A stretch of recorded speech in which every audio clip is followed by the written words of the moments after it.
Lyanna Stark closed her eyes and drew in a breath laced with smoke and blood. She could smell the ashes drifting through the streets of King's Landing before she even glimpsed the black plumes spiraling up toward the sky.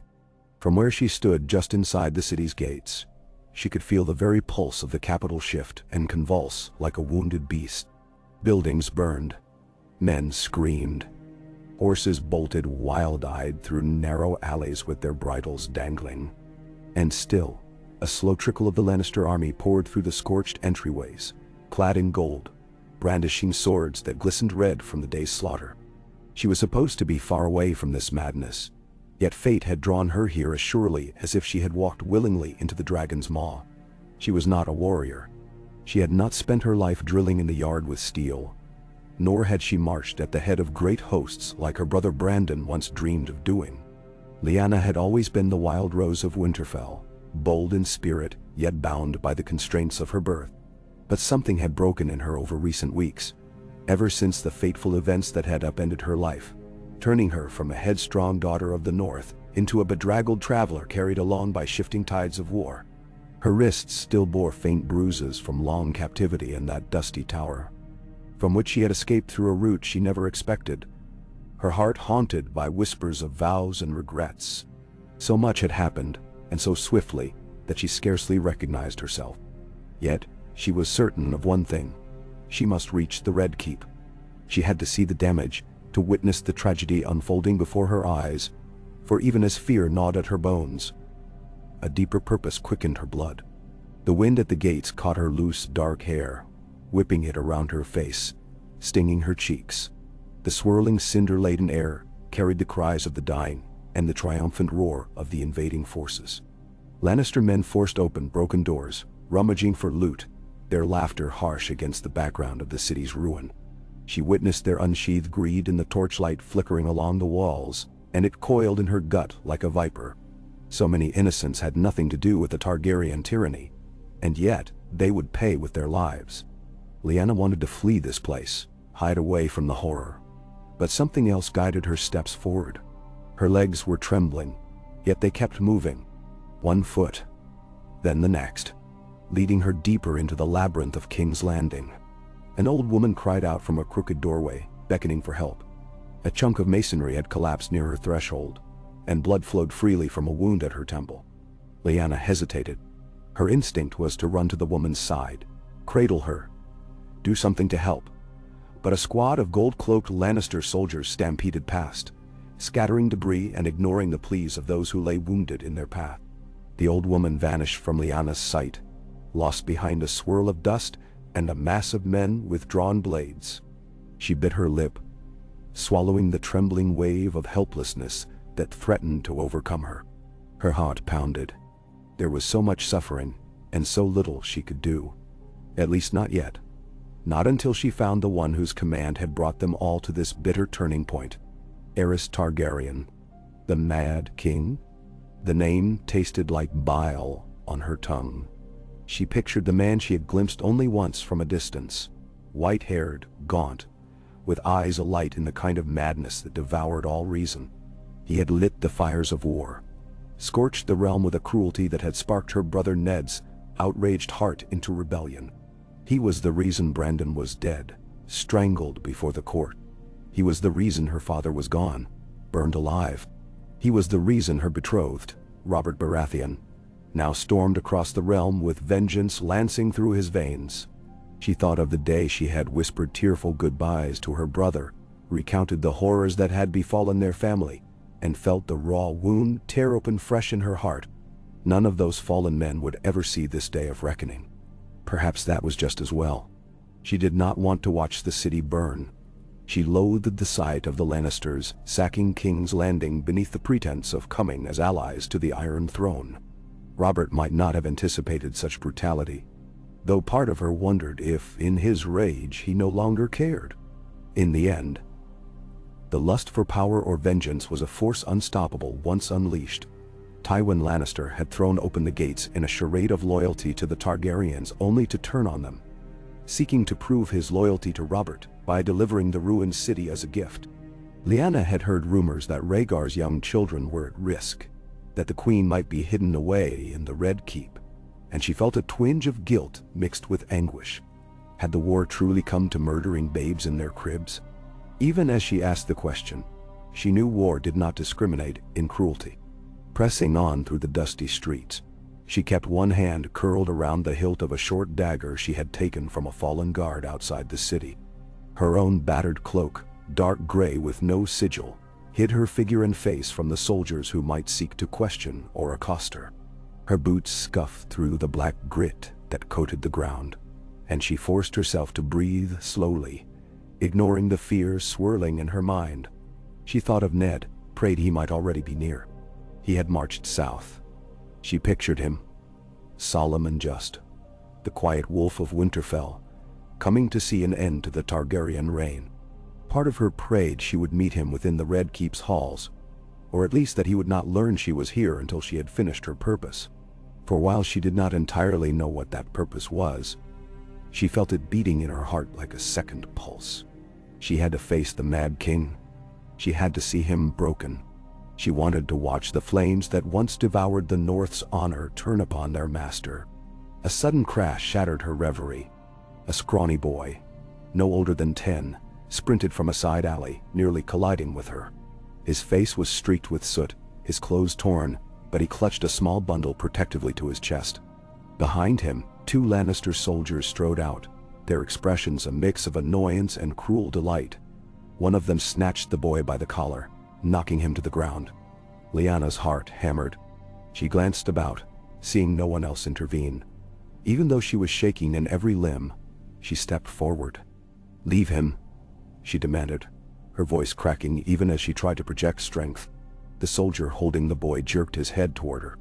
"What's this? Another rat scurrying out of the filth," he scoffed. His armor gleamed with a lion's head on the breastplate, and his comrade gave a short, ugly laugh. The boy whimpered, hugging his bundle tighter. Lyanna swallowed. "He's no threat to you," she said, the words catching in her throat. "Let him go." The second soldier, older and broader, stared at her with flat eyes. "And who might you be to give commands on this day?" he asked, stepping closer, sword half raised, gleaming with sticky crimson. She nearly choked on her fear but forced herself not to falter. "Someone who can make trouble for you if you harm him," she lied, hand tightening on her dagger beneath her cloak. She was no match for 2 armed men, but desperation did not care about odds. They hesitated, and the older soldier's gaze flicked to her boots, her cloak, searching for a sign she might be nobility or someone with enough status to cause them problems. In the madness of a sacked city, there were lines even these ruffians might fear crossing if the victim proved too highborn. The boy trembled, tears carving tracks down his ashen cheeks. Lyanna had no title to brandish, but something in her stance or her fierce eyes must have made the soldier pause. He gave a low grunt and shoved the boy away, nearly toppling him face first onto the ground. "Be off with you," the soldier spat. "Both of you. There's plenty of gold elsewhere to chase." Lyanna held her breath as they strode away in search of easier loot. The child scrambled to his feet, still clutching that precious bundle. Without a word, he darted past her and disappeared into the swirl of dust and screams. She exhaled, relief mingled with dread. A single flash of mercy in a city drowning in violence. Such acts felt like raindrops on parched earth, swallowed quickly by the greater devastation. Even so, she forced herself to keep moving, each step bringing her closer to the high walls of the Red Keep, which loomed at the far end of the city, lit by the glare of the fires that devoured the world outside. She passed through a market square, once bustling with life, now strewn with rubble. A statue of a past Targaryen king had toppled, leaving the dragon perched at its side, chipped and broken. The stalls were empty, their wares stolen or abandoned. Flies buzzed over scattered corpses, the stench nearly unbearable. Lyanna tugged her cloak tighter, eyes stinging from the heat and smoke. She saw a few pockets of resistance, Red Keep guards or city watch trying in vain to protect a corner of the city, to hold at least some measure of order. But the Lannister tide was too large, too ruthless to be stemmed by such meager defenses. She moved on, stepping carefully over broken wood and glass, trying not to look too closely at the bodies sprawled among the detritus. At length she reached a smaller gateway that led up toward the castle proper. Flames flickered high against the stone walls, but the main drawbridge was still intact, albeit lowered.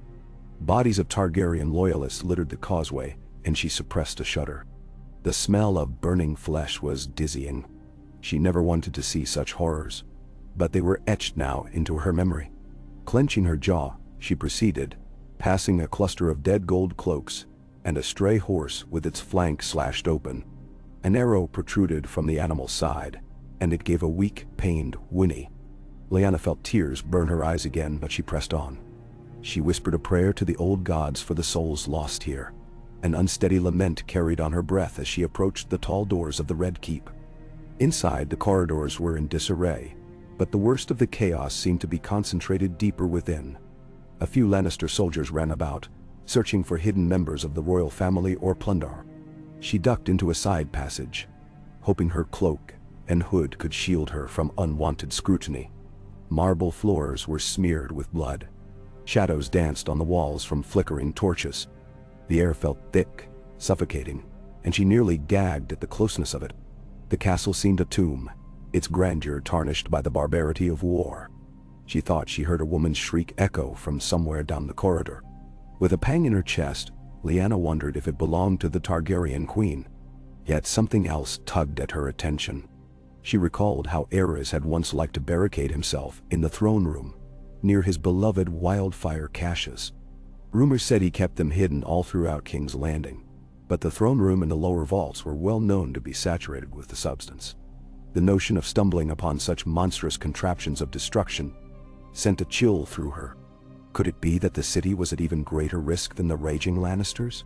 If Aerys decided to detonate the wildfire, everything would burn in an inferno unimaginable. Or perhaps it was too late. The fires might have already eaten them all alive. She prayed she was not too late. Step by step, she made her way toward the great hall. Down a winding stair, through a pillared gallery with black stone columns shaped like twisted dragons, their eyes glinting in the uncertain light. Her footfalls echoed. She tried to keep her breathing even, but she felt watched at every turn, as if ghosts haunted these corridors, whispering condemnation for all the crimes now unfolding. Was this how conquests were typically won? Did the rightful victors also tread on broken glass and spilled entrails? She loathed the idea. She wanted to see an end to Aerys, but not at the price of such atrocity. At a bend, she paused, listening. Shouts reverberated from the corridors behind her, followed by the clang of steel. She hoped they would stay behind and not notice the lone figure creeping along the side passage. She was no knight in shining armor, no cunning warrior. Fear coiled in her gut like a viper, but stubbornness drove her forward. A memory rose in her mind, one of dancing at Harrenhal, spinning beneath the canopy of lights, her eyes meeting Rhaegar's across the hall. That moment had changed everything, leading her into a labyrinth of secrets and heartbreak. She felt a swirl of emotions, longing for what might have been if they had lived in a world without tyranny or war. If there had been a way for all to live without the burdens of a mad king and the demands of tradition. Yet the past was gone. All that remained was this grim reality. She reached the grand doors leading to the throne room. The towering arches were guarded by 2 Lannister men, both with bloodied swords. Whatever confrontation had taken place here was likely finished, or else had moved on. But if Aerys was still alive, he might be within, hiding or perhaps locked in some secret chamber. Steadying her heartbeat, she crouched behind a half-collapsed column that had crumbled from a stray catapult shot. The men at the door were speaking in hushed tones. She strained to hear. Found no one on the dais but corpses. That Targaryen queen fled the other way, I heard, the shorter guard muttered, wiping his brow. Or the ones who found her? Well, good luck to her. He gave a harsh laugh, but there was unease in it. And the king? His companion asked. Matter not, I doubt he'd be waiting on his throne for us to carve him. No one's seen him. I'll wager a month's pay he's run off to some secret bolt hole with his pyromancers. Gods help us if he lights more of that wildfire. The taller soldier spat on the ground. I'm not waiting to find out. Let's have a look behind the dais again. They say there's a hidden passage to Maegor's Holdfast. Then we're done. I'm not keen on stumbling into an ambush. They moved off. The corridor was momentarily clear. Lyanna glanced around, her heart drumming as she slipped from her hiding place and crept to the throne room doors. The battered panels hung slightly open, revealing the gloom within. She slipped through. The space beyond felt cavernous. Broken benches lay in heaps, splinters and shards of stone scattered beneath the great windows that had once projected the Targaryen might. Some of the stained glass was shattered, letting in the swirl of ashes from outside. At the far end rose the Iron Throne, spiked and jagged, flecked with blood. A few corpses lay strewn about, guards perhaps, or loyal courtiers. Their bodies were contorted in the last throes of death, eyes wide with terror. She swallowed her revulsion, picking her way carefully over the debris, mindful not to disturb the bodies or make noise that might alert any soldier still lurking about. The silence weighed on her, punctured only by distant screams and the occasional roar of flames. She gazed at the Iron Throne. How many men had died just for the right to sit upon those swords? She felt no desire for it. If anything, it repelled her, a testament to the cruelty of conquest, hammered together by a Targaryen ancestor long ago. A hush fell over her, and she thought she heard a faint rustling from behind the throne. Her breath caught. She crouched, gripping the dagger beneath her cloak so tightly, her knuckles turned white. Then a figure appeared from the shadows, moving with a nervous jerk. His white hair was matted to his skull, his purple eyes wide. He wore the lavish robes of the royal house, once embroidered with dragons, though now stained with soot and dried blood. His face looked gaunt, but the madness in his expression was unmistakable. The Mad King. Aerys Targaryen. Her throat constricted at the sight, her mind racing with the knowledge of who this was. The man who had destroyed her life, her family.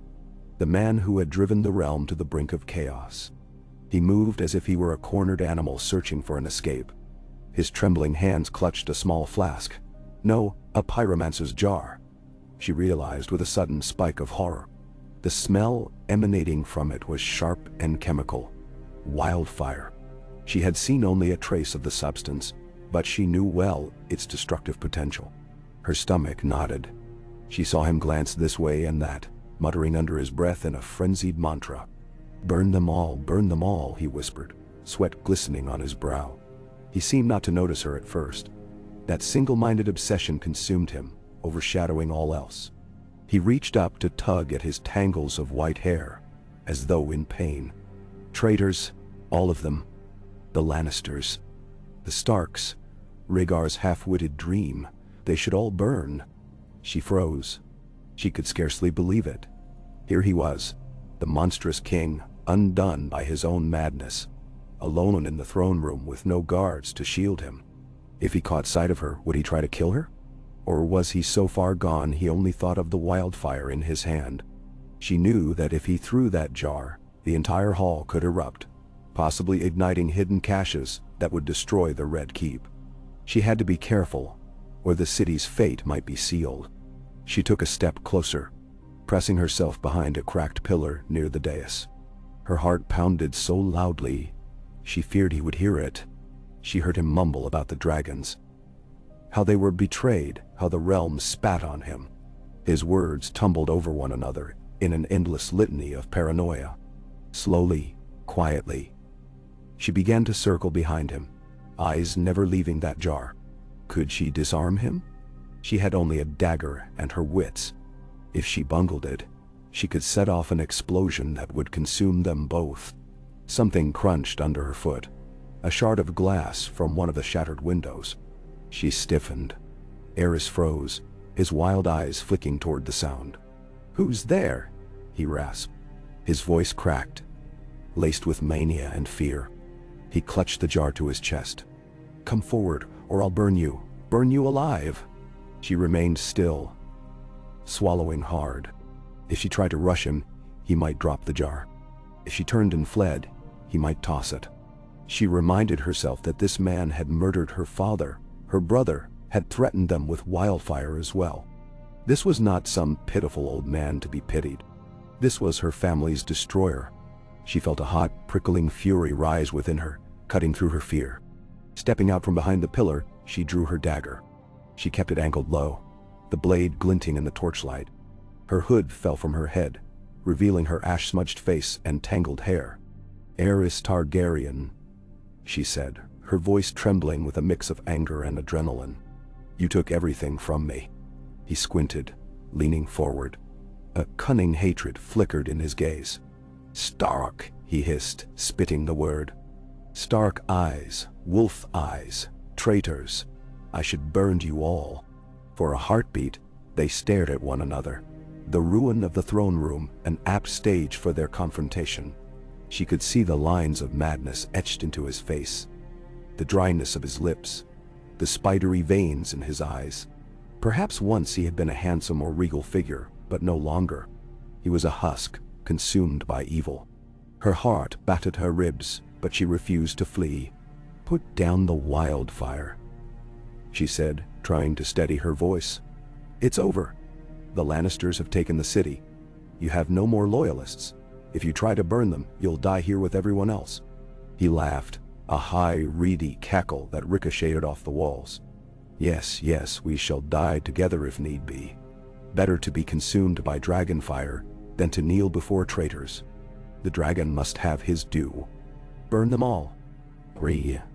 He raised the jar threateningly, and Lyanna's breath caught. "Stop," she said, stepping forward.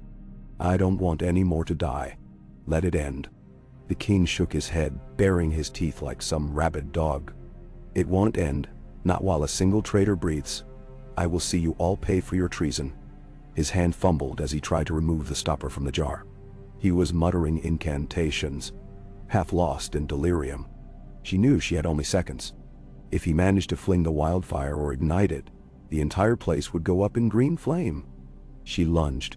With a gasp, she darted to grab his wrist, but he jerked away with surprising speed, shrieking like a cornered rat. They tussled, her dagger scraping his sleeve. He swung an arm back, trying to repel her, the jar teetering precariously in his grasp. Her heart thundered. One slip, and the city's last hope for a measured victory would vanish in an inferno. He screeched, "Let go of me, you filthy wolf bitch," and drove an elbow into her chest. She staggered, nearly losing her grip. Pain flashed through her ribs, but she clenched her teeth, forcing herself to hold on. She'd not let him bring them both to ruin. She tried to pivot behind him, aiming the dagger at his forearm. If she could just pry that jar loose without letting it shatter. They struggled, locked in this terrible dance amidst the cinders of the king's downfall. Aerys twisted in her grip, his wiry strength fueled by desperation. She felt him rake at her face with his free hand, nails tearing at her skin. She yelped, tears springing to her eyes from the sting. Her dagger flashed again, slicing through the embroidered robe. She felt his flesh give beneath the blade, heard him howl. His blood splattered on the floor. Still, his grip on the wildfire remained. He tried to raise it high, perhaps to smash it onto the ground. She let out a strangled sob and flung herself forward, gripping his wrist with both hands. Time slowed, each breath a lifetime. She wrenched, twisting his arm until she felt his bones strain. Aerys wailed. The jar slipped from his grasp. Lyanna's heart lurched as she saw it tumble from his fingertips, spinning in the air. She dove, ignoring the flash of agony in her side. She caught the jar, hugging it against her body to keep it from shattering. A wave of relief coursed through her, but the king seized the opportunity to claw at her hair, yanking her head back. She bit her tongue, tasted blood in her mouth. Gasping, she managed to pull free and scrambled back, the jar clutched protectively. Aerys lunged toward her, reaching for the wildfire again. His eyes were wide with mania, with a vicious hunger to see the entire city consumed. She realized in that moment that he would never surrender, never relent. He would keep trying to bring them all down in flames. She had to act, or countless more would die. The dagger felt cold in her sweaty palm. She kept the jar secure, hidden behind her back, and raised the blade in her other hand. "Stop," she warned again, voice cracking. "Stop." But he paid no heed. He came at her, bony fingers curled like claws. She slashed instinctively at his chest. He hissed and stumbled. But the madness drove him forward. "You'll burn in dragonfire with the rest," he cried. Something dark and primal surged within her then. A savage will to protect and avenge. She saw in a single brutal instant the reflection of her father's face, the day he died in flames at this man's command. She saw Brandon, strangled and helpless, the love and laughter gone from him forever. She saw the North's proud banner trampled underfoot. The breath caught in her throat, and she lunged. The dagger found Ares's torso. She drove it in with a strength she did not know she possessed. He gurgled, eyes bulging, and she jerked the blade free. Time froze as he sagged, mouth gaping, arms flailing. She struck again, tears spilling down her cheeks, voice trembling with a wordless cry. The second blow sealed the deed. The Mad King slumped to the floor, blood spreading across the shards of glass, staining the once regal Targaryen robes. It was over. He lay still, his breath rattling, then ceased. Lyanna stood there, the dagger slippery in her hand, the jar of wildfire still in her other arm. Her chest heaved with ragged gasps. Smoke curled through the broken windows. The roar of the city's destruction echoed from outside. But here in the throne room, a hush seemed to descend, thick with finality. She stared down at the corpse, her mind reeling with disbelief. She had ended him, done what so many had only dreamed.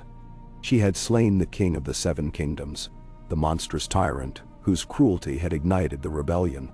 And now, for better or worse, a new age would dawn. She sank to her knees, the wildfire jar clinking lightly against the floor. Her vision swam with exhaustion, her hands trembling violently. An avalanche of emotions crashed into her. Grief, rage, relief, horror, triumph. None of them distinct, all swirling like a storm in her soul. She pressed a hand to her face, feeling the sting of the scratches Ares had left there. With a shaking breath, she looked over at his still form, the wide, blank eyes that no longer contained that hateful glare. All her life, she had never wanted to kill. She was but a wolf girl of Winterfell, more suited to dancing with a sword of wood than dealing out death.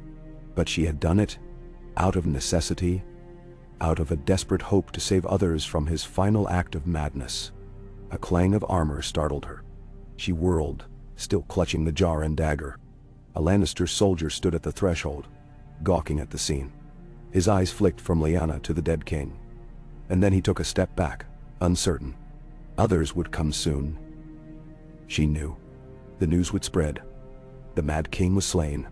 Her heart kicked. Would these soldiers see her as an ally or a threat? Would they kill her on sight? Or would they realize she had done what their own men had not yet accomplished? She didn't wait to find out. She stumbled to her feet, tucking the jar beneath her cloak, not daring to leave it in the throne room. She had to get it safely away or risk someone else using it for terror. She blinked at the soldier, who seemed as shaken as she was, and without a word, she slipped past him, out into the corridor, her face set in grim determination. The halls were still in chaos. She could hear scuffles of fighting, the crash of more doors being forced open, and the wails of survivors. But her entire body felt numb, her mind buzzing as if stung by 1,000 wasps. She had to keep moving. She turned down a side passage, nearly stumbling over fallen bodies. A wash of red stained her boots. Her arm throbbed from the frantic struggle. She clutched the wildfire jar close to her chest, as though it were a cursed child that she alone bore responsibility for. In a sense, it was. She would not risk letting anyone else discover or detonate the vile substance.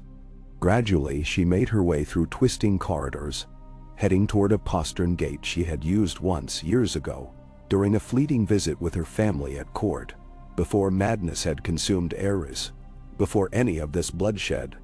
She prayed it was still there, unguarded. If she could only reach the city's outskirts, find some place to hide the jar, or pass it off to someone with sense. She almost laughed at the thought. Did sense exist anywhere in the realm tonight? She passed a pair of Lannister men lugging sacks of loot from a side chamber. They glowered at her, but seeing her hood and the dagger clenched in her hand, They must have decided they had enough plunder without trouble. They let her pass. She moved on, weaving through the labyrinth that was the Red Keep, ignoring the raw scrape of her throat that made her want to cough from the swirling smoke.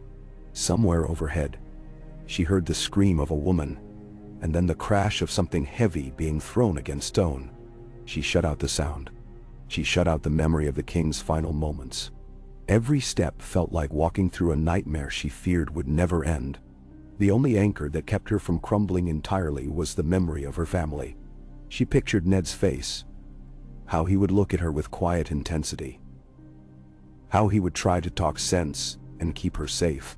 She thought of her mother, long gone, but whose gentle lullabies once soothed her as a child. She thought of Brandon's laughter, snuffed out by the very man whose blood now stained her dagger. This was for them, she told herself, letting the words burn in her chest. This was the closure they could never claim, but that she hoped to deliver to her brother, to her father, in some small measure. At last, she found the postern gate. The iron-bound door was slightly ajar, broken by looters or fleeing courtiers. Beyond lay a steep stair descending to a narrow yard behind the castle. If she could slip down that yard, she might follow the walls to an old sally port that would lead into the city's lesser streets. She paused, carefully adjusting the jar so she wouldn't drop it. For a moment, she dared to lift her eyes to the sky. Through the haze, the stars were barely visible, but she glimpsed them faintly above, distant and untouched. She took a trembling breath. She stepped through the gate and nearly collided with another soldier. Her heart lurched, and she jerked back, her dagger rising instinctively. But when she registered the colors, her eyes widened. The man wore the stark gray, dusted with soot and blood. He stood there, sword drawn, as if expecting to face an enemy. Their eyes met. Recognition dawned. His helm hid part of his face, but she saw the shaped bear sigil pinned on his companion's cloak behind him. No, not a bear. A trout? A direwolf. It was chaos in her vision. Then she heard a voice behind them, familiar and urgent. "Lyanna?" A voice called softly, disbelieving. "Ned." "Diwo." Her brother's voice. She had never thought she would hear it in this place, not after all she had been through. Relief cascaded over her like a warm wave. She lowered her dagger, her breath catching in a sob. Ned strode forward, stepping around his men. His face was grimy with the dust of battle, his eyes shadowed, but she would have known him in any darkness.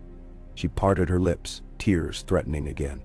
"Ned," she breathed, hardly believing it was truly him. He halted in front of her, surveying her injuries, the wild look in her eyes, the blood staining her cloak. His expression hardened with a kind of protective fury. "Gods, what have you done?" he whispered, voice hoarse. She realized she must look a fright, scratched and bruised, face smeared with tears and blood. She tried to speak, but her lips trembled. "He was going to burn the city. I had to. He's dead." Shock rippled across Ned's face. His men exchanged glances. "The Mad King?" he breathed, as though hardly daring to believe. His gaze fell to the dagger in her hand, and he noticed the jar of wildfire clutched at her side. Alarm crossed his features. "Lyanna, I'm sorry. I'm so sorry." He gently touched her shoulder. Tears streamed down her cheeks then. She felt an overwhelming flood of relief, horror, and guilt all tangled together. Ned's presence was a balm she had not realized she needed so desperately. But there was no time for a tender reunion. Not yet. The fire still raged. The Lannisters were still sacking the city. The realm was in chaos, and the Mad King's final trap might yet lurk in the catacombs, waiting to incinerate them all. She gazed up at her brother, her lips quivering. "Take it," she whispered, holding out the jar of wildfire. "Keep it safe. Don't let anyone set it off." Ned nodded gravely, gesturing for one of his men to carefully take the jar. Lyanna felt the burden ease from her arms, yet she still trembled, as if some piece of that horror clung to her. Ned's brow furrowed. "We must get you away from here," he said, voice tense. "This place is lost to madness. Robert's men will be here soon. And so will Tywin Lannister's forces. They'll want to see the king's body to proclaim victory. She nodded, her throat tight. I know, she managed. But I couldn't let him destroy everything. I had to stop him. He squeezed her hand, his gray eyes filled with a sorrow that could not be easily named. You did what none of us could do, he murmured. Come on, sister. Let's go. Into man. Up. Together, they made their way down the steep stair into the yard below, leaving behind the throne room where the last Targaryen king had fallen. Lyanna felt a numbness in her limbs, a weariness that would take more than a night's rest to heal. Ahead of them, the city still glowed with raging fires, and the shouts of soldiers echoed along the walls. But at least one nightmare had ended. The man who had butchered her father and brother, who had threatened to burn the realm to cinders, now lay dead on the cold floor of his own throne room. She thought of how swiftly everything had changed. If the Mad King was dead by her hand, what did that mean for the future? Would Robert accept it? Would he care so long as the Targaryens were defeated? She wondered if the realm would hail her as a hero or condemn her as a murderer. A flicker of bitterness teased her heart. She might never be free of the ghosts of this day, but perhaps no one who survived this war would be free of ghosts. The city reeked of them now. Ned guided her through the postern gate, his men fanning out to shield them from stragglers. Somewhere in the distance, a battered squad of Targaryen loyalists still fought, though hopelessly. King's Landing was lost. The Targaryen reign was over. Lyanna moved as if in a dream, her feet carrying her onward without conscious thought. She was aware of the tears on her cheeks, of the dull ache in her chest and side, of the trembling in her hands. She wanted only to collapse, to sink into a long slumber that might wash away the images dancing behind her eyelids. Yet she also felt a grim resolve forming within her. Her father, her brother, they had not died in vain. Aerys Targaryen was gone, and the realm stood on the brink of a new age. Whether that age would be just or cruel, triumphant or sorrowful, remained to be seen. She had played her part, and the cost in blood might haunt her forever. But she whispered a silent prayer to the old gods, pleading for guidance in the uncertain times to come. If peace could be wrought from the ashes, if the memory of Winterfell might remain untainted by vengeance, she would do whatever it took to see it done. For now, though, she was just a girl, battered by fate, leaning on her brother's arm as they picked their way through the rubble-strewn courtyard. In the flickering torchlight, she caught a glimpse of Ned's face, etched with love and worry. He opened his mouth as if to speak, but the words would not come. Instead, he simply held her close, offering silent comfort. Around them, the fires of war raged on.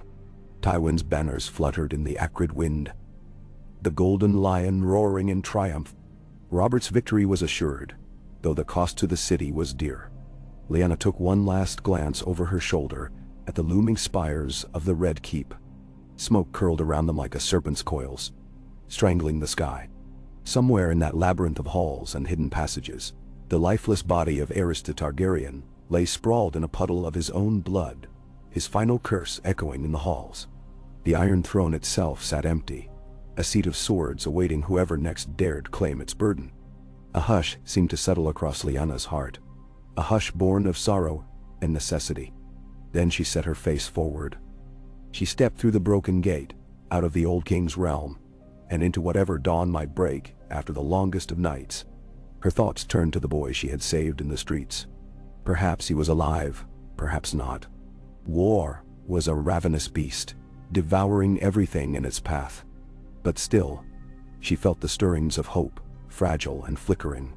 Hope that perhaps this violent day might usher in something better for the realm, if only they had the strength to shape it. Under the burning sky of a city undone by betrayal and fury, Lyanna Stark walked onward. She was no longer the girl who had once laughed at the prospect of tournaments and dances. She was something else now, forged by the flames of war. Her destiny had shifted in a single, terrible encounter, and she felt both the weight and the freedom of it pressing upon her. The madness of House Targaryen's last king had ended by her hand. Whether the realm would ever thank her for it remained to be seen. But as she clutched Ned's arm in the smoky twilight, She let herself believe, if only for a moment, that in slaying one monster, perhaps she had kept the rest of them from burning. And so, with a somber heart, Lyanna followed her brother into the darkness, the echoes of the city's anguish trailing behind them like ghosts. The promise of an uncertain tomorrow, beckoning them onward, step by step. Yakshiye. Lyanna stumbled over a loose stone in the courtyard, and Ned caught her by the elbow, steadying her. His face, drawn and haggard, was the first real comfort she had felt in weeks. Even so, the weight of what she had done pressed on her soul as heavily as the smoldering sky pressed on the ruined city. The stench of burning timbers and charred flesh lay over King's Landing like a burial shroud, and the swirl of ash stung her eyes until every blink felt gritty. They moved past a row of toppled statues, once marble effigies of Targaryen kings, now reduced to rubble and dust. Ned's men fanned out, just a handful of loyal guards and northern soldiers who had been quick enough or lucky enough to arrive here with him. The others were scattered across the capital, trying to restore some kind of order or simply survive. Lyanna tried not to look at the dead around them, yet it was impossible to avoid seeing the aftermath of brutality on every side. Broken bodies, bent swords, shattered helmets. The echoes of distant screams ran together with neighing horses and the roar of leaping flames. Everything felt like a half-remembered nightmare. Except she was painfully awake. Ned's hand remained on her elbow. She felt its trembling warmth even through the protective shell of her grief. "We have to find somewhere safe," he murmured. His voice sounded dull, as if all emotion had been squeezed from it by the horrors he'd witnessed. "A place to tend your wounds. I can keep going," she said, though the scratches on her face burned, and each breath came as a ragged rasp. Her ribs protested with every step, doubtless bruised from the Mad King's wild blows. "We have to do more than hide away." Ned's eyes lingered on her face, but he did not argue outright. Instead, he nodded to one of his men, a tall, raw-boned warrior named Will Crakehall, who had sworn fealty to House Stark during the campaign. "Check that corner," Ned told him, pointing to a cluster of stone arches that led toward the stables. "We need to see if there's a path not swarming with Lannisters or flames." Will gave a brisk nod and set off. Another man, Gareth, still clutched the jar of wildfire Lyanna had saved from Eris. His expression betrayed unease, as if he held a deadly viper in his arms. Every few steps, he cast glances at it, evidently fearful that the jar might explode if jostled too roughly. Lyanna kept her gaze on that jar. The thought that the Mad King had been mere heartbeats from igniting the entire Red Keep made her shiver. She could still feel the imprint of his ragged nails in her hair, the echo of his shriek as she'd plunged the dagger in. No matter how many times she swallowed, her mouth felt sour with bile and blood. They reached a sheltered alcove near the stables. The structure was half collapsed, but the remaining roof beams offered a small shield against the haze of drifting embers. Despite her protests, Lyanna felt relief as Ned guided her down to sit on a broken crate. He crouched beside her, brow creased. "Are you hurt worse than you admit?" he asked quietly, brushing aside the hair matted to her forehead. "Your cheeks are scratched to ribbons." She winced at his touch. Blood had dried in tight streaks along her temples, and the smoky air made her skin sting. But more than the physical wounds, it was the tumult within her that threatened to break her. "I'm fine," she lied, or tried to.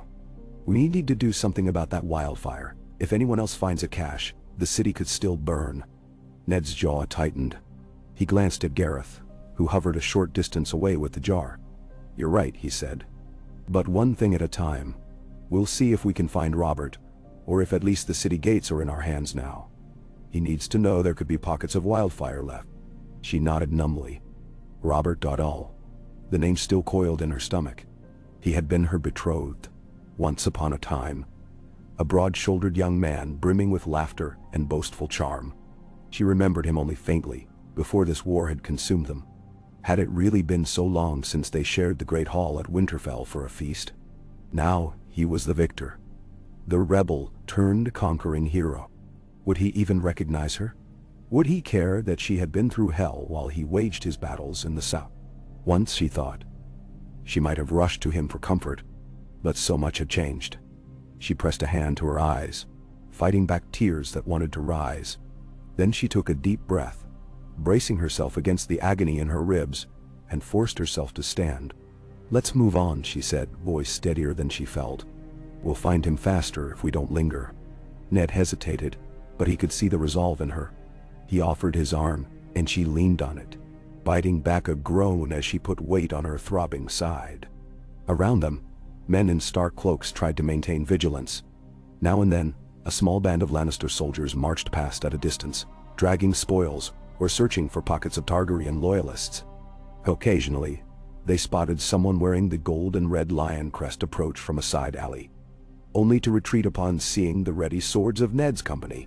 A few times, Lyanna feared the Lannisters would close in and demand the jar, or at least try to take them hostage. But the city was so chaotic that it seemed everyone had bigger concerns. The Lannisters had already inflicted enough terror to break the city's spirit. There was no need for a pitched battle with Stark forces as well, not when victory was certain. Nonetheless, caution made them keep to side lanes, stepping over overturned carts and clambering around fallen masonry. The day wore on. Now and again, a swirl of orange sparks, or a gust of ash-laden wind, forced them to pause, coughing. Lyanna felt as though she were in some mythic underworld. Sunlight had been devoured by smoke, and the air glowed a hellish red. She squinted, trying not to breathe too deeply, pressing her sleeve to her mouth and nose. Beside her, Ned did the same. She worried that any moment, a fresh wave of destruction might sweep over them, or that they would stumble upon a crime so ghastly she would never rid herself of the sight. At length, they reached a wide plaza that looked like it had once been a grand gathering place, with carved pillars and mosaic tiles underfoot. But half the pillars had collapsed, and black streaks marred the mosaic, as if a giant hand had smeared them with soot. Dozens of bodies lay sprawled in the open, many wearing the Targaryen sigil. Some had died in the initial confrontation with the Lannisters, while others seemed simply to have been trampled by panicked crowds. Lyanna's stomach twisted. She saw the body of a young boy, lying next to an older woman. Their hands were clasped, even in death. A necklace glinted on the woman's neck, perhaps a precious heirloom. Lyanna glanced away, tears pressing hot and insistent behind her eyelids. Ned stopped, surveying the carnage, then lifted his gaze to the far side of the plaza. There, a knot of Lannister soldiers milled about the foot of the steps leading up to what looked like a half-burned septout pot. Lyanna could make out the shape of a statue of the mother, face cracked and blackened. For a moment, she wondered if the Lannisters were simply looting. But then, she realized the men stood in a protective ring. Two figures knelt among them, though she couldn't see clearly who they were. "Best to avoid them," muttered Will, returning from a quick reconnoiter. "They've no reason to welcome us." His voice held barely concealed disgust. Ned nodded, but even as they turned to skirt the plaza's edge, Lyanna's eyes lingered on the group. Something about one of the kneeling figures, slight of frame, with silver blonde hair, pricked at her memory. Perhaps a young Targaryen cousin, or a courtier. Whoever it was, the soldier towering over them had a raised sword, and Lyanna's pulse quickened. "We can't just leave them if they're about to be harmed," she said under her breath. Ned met her gaze. "We can't afford open conflict," he countered, though it cost him to say it. "Not now, not when the city is like this. We have our own to protect," and she knew he was right, but the image of the Lannister soldier brandishing steel at kneeling captives reminded her too painfully of the old woman she'd seen begging for help at the gate, of the boy she'd managed to save in the streets. Maybe she was no warrior, but she still had a conscience. Before Ned could stop her, she moved forward at a cautious pace, letting go of his arm and slipping around a toppled pillar to get a clearer view. A half-dozen Lannister men stood in a rough semicircle, blocking any escape. The captives were a woman and a man, both wearing dusty, singed finery. The woman had her face hidden in her hands.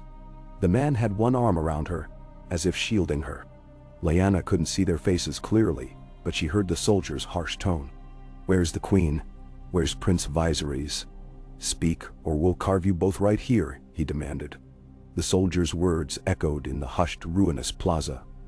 "Da-da-da-da." Another guard snickered. Maybe they're worthless anyway. If they were close to the royal family, they'd be wearing something better than these rags.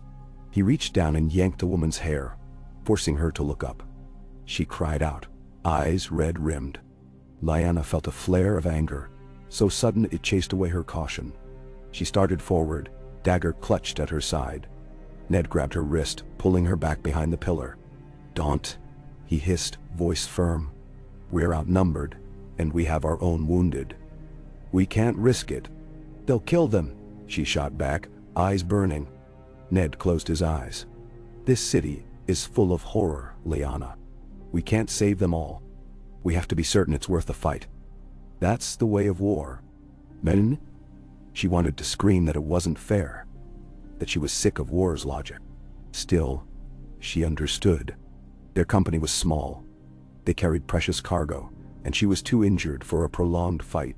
She swallowed, misery twisting in her stomach. Then, unexpectedly, one of the Lannister men barked a new order. "Drag them to the Great Sept with the others. Lord Tywin wants the Highborn accounted for. Let him decide who's worth ransoming." And the soldiers grabbed the captives, hauling them roughly to their feet. The woman let out a cry, but the men bit back any sound, his face contorting. In moments, they were both manacled.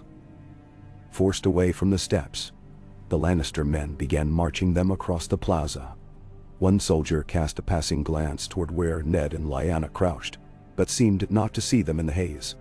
Tension bled from Lyanna's shoulders as the group disappeared into a side street. She felt a sick relief that the captives had at least been spared at immediate execution. Perhaps they had a chance, small though it might be. Her breath came in shaky pulls, and she turned back to Ned. "Let's go," she whispered, her voice hollow. He nodded, placing a hand on her back to guide her away. They continued northward, weaving through a maze of rubble-strewn alleys. Half the time they retraced their steps when they found a path blocked by collapsed buildings or prowling Lannister patrols. The city was like a labyrinth now, each turn revealing new heartbreak. Gutted homes, bodies piled by the walls, once lavish courtyards turned to mass graves. Lyanna thought she had steeled herself, but every fresh sight tore at her anew. At intervals, Ned paused to speak with stragglers or battered townsfolk who had emerged from hiding. Some recognized the stark sigil, and though fear still etched their features, they asked if King Robert's men had come to end the chaos. Ned could only shake his head, advising them to find shelter and keep away from the roving looters. A hollow sense of futility haunted Lyanna. No matter how good Ned's intentions might be, the city was beyond salvation right now. At last, they came upon the Street of Sisters, an avenue that led toward the Great Sept of Baelor. It was narrower than Lyanna remembered from her childhood visits. Now debris and broken wagons made it feel claustrophobic, the tall buildings leaning inward as if to conspire. Ahead, the looming silhouette of the Sept's dome rose against a sky dark with smoke. A battered crowd of small folk huddled there, seeking sanctuary inside. Lyanna heard weeping, moaning, and above all, a dull murmur of grief like a constant hum. She looked to Ned, who gazed at the cluster of frightened people with a grim expression. "We need Robert," he said finally. "He'll likely head for the Red Keep. That's where his new seat of power lies after all. But if Tywin has men rummaging through the city, Robert might be deeper in the streets, trying to wrest control. Well, check the Red Keep last. I doubt Robert would wait in the throne room if Tywin's men run wild." Lyanna remembered the sight of the empty Iron Throne, the Mad King's cooling body on the floor. A shudder coursed through her, and she found her eyes drifting to the dagger still at her hip. She had wiped it clean, but the memory of the blood remained. "Fine," she whispered. "We can head south again, circle around. Maybe someone can tell us where Robert was seen last. He's no coward. He'll be out here looking to claim the victory with his own hands." That set them in motion again, though each step was a weary trudge. Ned's men, perhaps a dozen still with them, kept a watchful perimeter, their faces etched with exhaustion. Gareth carried the jar carefully, sometimes passing it off to another soldier to rest his arms, but always mindful of it. Now and then, they encountered throngs of Lannister troops, forcing them to duck into half-collapsed shops or behind heaps of rubble until the lion-crested columns passed. The hours wore away. Afternoon bled into evening, though the sky's dull glow of conflagration scarcely changed. At intervals, a swirl of wind or a sudden hiss of building timbers reminded them the city was still not safe. Entire blocks continued to burn. They saw ragged lines of small folk fleeing with bundles of possessions, tears streaking ashen faces. The sight was heartbreakingly familiar, reminiscent of refugees from the Riverlands or the Crownlands who had tried to escape the war, only to find it followed them wherever they fled. The clang of distant steel, the occasional roar of men cheering or screaming, underscored how far from over the violence truly was. Lyanna kept her dagger in hand. Her body throbbed with weariness, but her determination refused to yield. Sometimes, she caught Ned looking at her with that quiet worry she had known all her life. He would open his mouth as if to speak, then shut it again, perhaps unwilling to stir old arguments. She felt their closeness, but also a gulf between them. Too much had happened since last they saw each other as siblings safe in Winterfell. Eventually, they reached a broad avenue leading back toward the Red Keep's outer walls. Night had fallen in earnest, though the city was lit sporadically by the glow of still raging fires. Broken catapults stood as hulking silhouettes along the byway, left from the siege that had battered the city's defenses. The wind changed, carrying on it the overpowering stench of decay and acrid smoke. Lyanna coughed, stumbling, until Ned helped her stand upright. Her entire body felt drained, her mind rattled, and her vision blurred with exhaustion. "Just a bit farther," Ned said gently. "We'll find a place to rest soon. Maybe an inn that's still standing, or some courtyard away from the chaos." She nodded mutely, leaning against him for support. Neither of them spoke the fear lurking behind their words, that no place might be safe tonight in King's Landing. As they turned a corner, a hoarse voice hailed them. "Stark? Over here."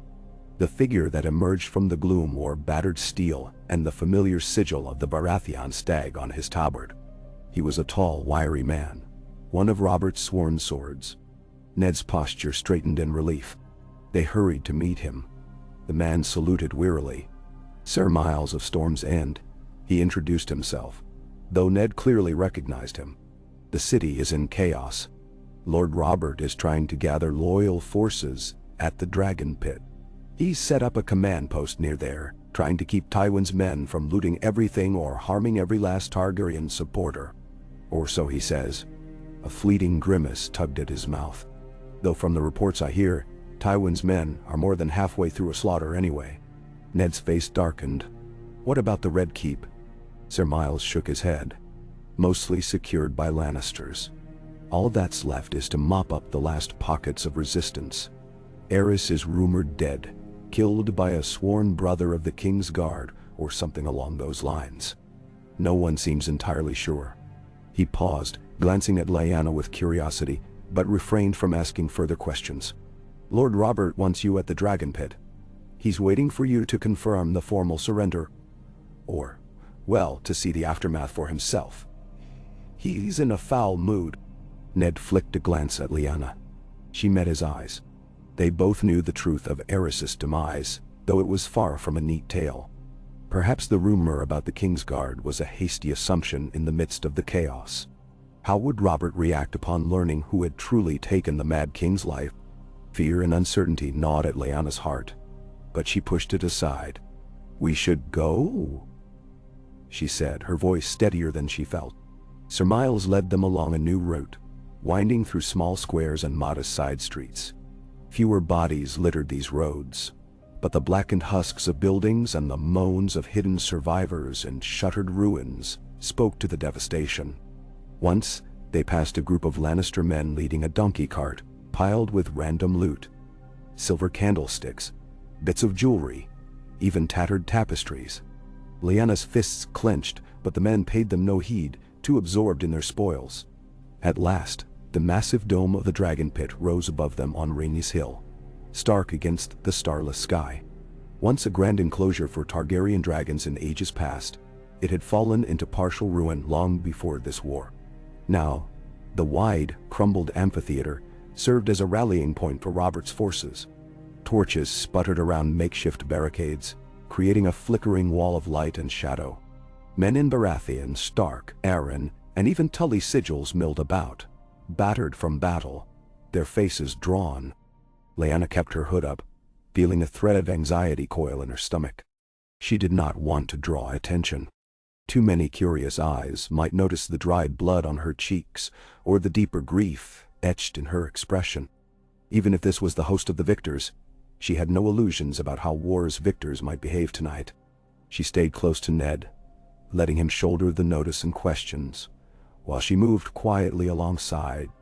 A banner hung from a half-broken column at the entrance to the dragon pit. Black on yellow, the crowned stag of House Baratheon. A swirl of cinder-laden wind made it flap like a ragged bird. Beyond the barricade, large braziers cast an orange glow across the wide interior, revealing the cluttered ruin of the old dome. Robert Baratheon stood near one of those braziers, listening to the frantic account of a messenger who knelt at his feet, helmet in hand. Even from a distance, Lyanna could see the grim set of Robert's jaw and the tension in his broad shoulders. Gone was any trace of the carefree man she once danced with. Battle had changed him into a figure of steel and fury. Ned advanced, motioning for his men to stay back, though they followed at a respectful distance. Lyanna kept step, feeling her heart pound. This was inevitable. Her betrothed, did he still claim her as such? Or was that promise as broken as the city around them? Robert looked up, eyes narrowing. Then a spark of recognition. He waved away the kneeling messenger and closed the distance between himself and Ned in 3 long strides. His surcoat was torn and flecked with drying blood, his thick black hair clinging to his brow in sweaty tangles. An enormous warhammer rested against a pillar behind him, a testament to his formidable presence on the battlefield. "Ned," Robert's voice boomed, though it was heavy with worry. He clasped Ned's arm. "Gods, I've been hearing fragments, rumors that you'd entered the Red Keep, that you'd clashed with Tywin's men. Are you hurt?" Ned shook his head. "I'm well enough," he said quietly, though the exhaustion in his face betrayed him. "Robert, the city. It's worse than I feared. Tywin has unleashed his men. We saw countless innocents cut down." Robert's jaw tightened, and he exhaled through his nose, anger simmering. "Tywin claims he's doing it all in my name to prove his loyalty. But I never asked for a butcher's spree." He raked a hand through his hair. "I've sent word that any further slaughter is not to be tolerated, but Lannister's men are scattered across the city. It'll take time to rein them in." Ned nodded grimly. His gaze flicked to Lyanna, and Robert seemed to notice her properly for the first time. A frown etched his features. He stared, confusion warring with recognition, then an abrupt disbelief. "Lyanna?" he breathed. "How?" She pulled back her hood. Smoke and blood had streaked her face, and her tangled dark hair hung in sweaty clumps. She saw his expression shift from shock to relief, to something she could not quite name. It might have been guilt or sorrow. He took a halting step forward, as if to embrace her. But her body tensed involuntarily, and he hesitated. "My sweet girl, He fell silent, searching her face, seeing the bruises and the haunted cast in her eyes. "Gods, I heard you were. Rhaegar took you, and then all these rumors." He swallowed hard, apparently unable to finish the thought. "But you're alive. Ned, why did you not tell me you found her?" "I only just did," Ned answered, voice taut. "We've been fighting half the day to keep ourselves from being hacked down or burned. There was no time for messages." Lyanna took a shaky breath. She tried to speak, but the words tangled in her throat. Robert's presence brought memories flooding back, memories of simpler times, of his boisterous laughter echoing in Winterfell's courtyard, of that ephemeral sense of safety she once felt by his side. Now all she could see was the shadow of war behind him, the intangible gulf between who they once were and what they had become. He reached out tentatively, placing a hand on her shoulder. "Are you hurt?" he asked, concern softening his usually thunderous voice. She nodded, tears threatening to spill. "Some cuts, bruises. Nothing so bad," she murmured, though the dull ache in her ribs was excruciating. "I'm relieved you're alive, Robert." At that, a flicker of the old Robert emerged. He let out a half-choked laugh, eyes glistening with emotion. And I prayed to the gods. Though I lost faith they were listening. Then the fire in him rekindled. But there will be time enough to talk. For now we have to secure the city. The Targaryen king is dead, or so I hear. Some claim Jaime Lannister slew him on the throne. Others say the king slit his wrists in his madness. Who knows the truth? Lyanna felt Ned's glance, a silent question. Do we speak now, or wait? She lowered her eyes, dread twisting her insides. The idea of telling Robert in front of all these lords and knights that she was the one who had killed Aerys. She swallowed. Even if he did not blame her, how would the realm react?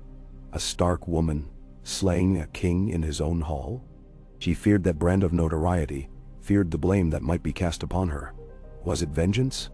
Was it justice? But she also felt a surge of defiance.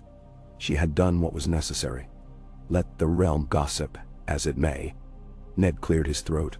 Robert, I have news of Aerys, but perhaps we should speak in private. Robert's brow furrowed. So you do know something. He glanced from Ned to Lyanna, puzzlement flickering across his features. Then he turned to the cluster of men behind them. Sir Miles, Gareth, Will, and a handful more. You lot, find your rest. We'll set up a watch rotation. Protect that jar, whatever it is. I'll not have more fires in this city if I can help it. The rest of you, see to water and rations. Go! The men dispersed quickly. A few, including Gareth, remained near a broken archway where the jar of wildfire was carefully placed on a cushioned spot to keep it from damage. Robert beckoned Ned and Lyanna deeper into the pit, where a section of stone benches still stood. There, in the half-light cast by a torch, he turned to them, folding his massive arms across his chest. His expression was stern. Tell me, he said, voice reverberating. Who killed the king? Lyanna opened her mouth, but Ned spoke first, surprising her. Aerys was in the throne room when we entered the keep, Ned said. He held wildfire meant to burn the city. Lyanna, he paused, drawing in a breath. Lyanna could hear how reluctant he was to place that weight upon her. Yet the truth had to be told. Lyanna confronted him. Saved the city from his final madness. Robert's face flickered with confusion, then shock. Lyanna, he repeated. You killed Aerys Targaryen? He looked at her, as if seeing her for the first time, measuring the quiet determination in her eyes. Gods, I never thought.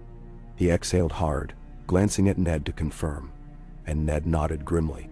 Silence hung among them. Beyond the walls of the dragon pit, the city moaned in its ruin. Finally, Robert let out a low whistle. By the Seven, you have more courage than half the knights in this realm, he said. I suppose I should kneel in gratitude. You saved us all from a great conflagration. If the mad fool truly meant to unleash wildfire, the entire city might have gone up, and I with it. She felt her cheeks burn, uncertain how to interpret his words. Part of her wanted to blurt out that it had been no grand act of heroism, but a desperate struggle for survival, that she still trembled at the memory of it, that she hated the violence forced upon her. But a swirl of pride mingled with shame and sorrow in her heart. I did what I had to, she said quietly. Nothing more. Robert reached out, took her hand in both of his, and for a moment, he simply studied her face. You've been through more than any of us know, he said, surprisingly gentle. War is a bloody, cursed business, but if it's over, perhaps we can start picking up the pieces. She didn't pull away. Perhaps she was too tired. Or perhaps some part of her needed the warmth of another's hand right now. Still, she felt a trembling sense of unease. How would Robert react once he learned the rest of what had happened with Rhaegar, the tower, everything that had taken place after she was whisked away from Winterfell's betrothal bond? She suspected it would not be a simple matter of reuniting with an old love. The realm itself was changing, and so were they. A clamor rose near the entrance to the dragon pit. Men shouted, steel clanged. Robert released Lyanna's hand, turning toward the sound with a scowl. Ned drew his sword partway from its scabbard, bracing for a fight. A moment later, the shape of Tywin Lannister's crimson and gold banner flickered under torchlight as a column of men marched in. At their head rode Tywin himself, clad in burnished plate, his pale green eyes surveying the space with cool detachment. There was no mistaking who ruled that procession. Tywin's regal bearing and famously unyielding face set him apart. Beside him strode a man bearing the standard of House Lannister, a golden lion on a crimson field. "Lord Tywin," Robert growled under his breath. "Here to claim credit for delivering the city, no doubt." Ned's grip tightened on his sword hilt. Lyanna sensed his revulsion at standing in the same vicinity as the man whose forces were likely still butchering innocents. Tywin dismounted smoothly, not waiting for any servant to assist him, and approached Robert with measured steps, ignoring the battered knights and soldiers who parted for him. "Lord Baratheon," Tywin said, voice calm, almost polite. He barely glanced at Lyanna or Ned, though he gave a small tilt of his head in Ned's direction. "I congratulate you on your victory. The Mad King is no more, and House Lannister stands ready to serve the new reign." "Then how?" A muscle in Robert's jaw twitched. "Is that why you allowed your men to unleash hell upon the city's folk? Or is it simply your notion of loyalty?" Tywin's lips pressed into a thin line. "I'm afraid the chaos of battle sometimes breeds unfortunate incidents. The Targaryens had many supporters. My men had to root them out to ensure the throne was secure for your ascension. Regrettably, in such endeavors, there will be collateral damage." Lyanna felt bile rise in her throat at his clinical words. She wanted to shout that innocents were not mere collateral damage, that entire families had been destroyed. But Robert spoke first, his anger barely contained. "You'll answer for what's been done here." Tywin inclined his head, unruffled. "I only wish to ensure stability, my lord. I bring you news. The Princess Rhaenys and Prince Aegon, Rhaegar's children, have been found. My men took them into custody." His eyes flicked briefly to Ned. There was resistance, but in the end, the threat is quelled. A sudden hush fell. Robert's face betrayed a flash of conflicting emotions, a swirl of triumph, anger, perhaps even pity. Lyanna's heart lurched. Children, Rhaegar's children. She remembered rumors that Elia Martell was fiercely protective of them. Her thoughts spun. Would Tywin stoop to hurting those children to prove his loyalty? She had heard the dreadful stories from decades past, how houses were wiped out to the last babe in the cradle to prevent future rebellions. A wave of nausea churned in her. "Are they alive?" Robert demanded, voice hoarse. Tywin's expression was unreadable. "They are, but it was not easy subduing the last Targaryen loyalists. Many died. The children, however, remain in my custody, to do with as you see fit once you are crowned. I thought it wise to keep them under guard, along with their mother, Princess Lyanna. She is injured." "Then stand her." Ned exchanged a sharp glance with Lyanna. She read the horror in his eyes. The notion of harming innocent children, her nephews or niece's age, was despicable, even if they carried Targaryen blood. Meanwhile, Robert looked torn, like a man at war with himself. Part of him no doubt wanted vengeance against Targaryens. But was he so cruel as to slaughter babes? Tywin, ever poised, seemed to sense the tension. "I do not presume to know your mind, my lord," he said carefully. "But as a gesture of good faith, House Lannister has presented you with the city's surrender, and the Targaryen children in chains. May your decisions guide the realm to peace." Robert glared, chest heaving, but his rage found no easy outlet. Finally, he turned away, as if the sight of Tywin disgusted him. "We'll speak on this later," he said, voice sharp. "For now, I want your men out of the streets. No more slaughter, no more looting." Tywin bowed. "As you command, my king." Then he strode away to direct his men, leaving a bitter silence in his wake. A swirl of conflicting emotions knotted Lyanna's gut. She remembered Rhaegar's earnest eyes as he crowned her the queen of love and beauty at Harrenhal, that fleeting moment that changed both their lives. She imagined his children, small and terrified, caught in the jaws of war they never asked for. There was no easy solution. Robert glowered after Tywin's retreating form, fists clenched. Ned said nothing, face pale. "Gods," Robert muttered, raking a hand over his beard. "I'm no butcher, Ned. But the realm will never be safe if Targaryens remain alive. One day, those children will claim the throne in their father's name. We can't afford another war. The lords who fought for Rhaegar might rally behind the babes." His words came out in a tortured rush. "But their children, what do I do?" Ned's voice was quiet yet firm. "There are ways to prevent them from claiming anything without killing them, Robert. Sending them to the Citadel, or the Faith, or even across the sea into exile. It's not hopeless." "Bandern. Bo." Robert spat on the ground as if spitting out indecision. "Exile them to Essos. Have them haunt my reign like a ghost, stirring up rebellions with the promise of Targaryen blood. You know as well as I do that half the realm thirsts for legends of dragons. Even a rumor of a Targaryen might set them aflame." Lyanna, trembling, spoke up softly. "They're innocent of their father's sins." She felt Robert's gaze snap to her, torn between affection and frustration. She pressed on, her voice wavering. "If we kill them, we're no better than Eris. We can't begin a new reign with such bloodshed. Please." She heard the plea in her words and felt shame burn her cheeks. But she couldn't remain silent. Robert exhaled, heavily, turning away. He stared at the flickering torches that lit the battered interior of the dragon pit. Men went about their tasks, distributing water to the wounded, clearing debris. The realm was watching, waiting for its new king to show his hand. He rubbed his eyes. "We'll see," he said, non-committal. "I'll not make any decisions without counsel. Let us first put an end to the looting. Gather the lords who fought for me, and see the city stable. Then we decide." Messerel. It was not the firm mercy Lyanna had hoped for, but at least it wasn't a death sentence.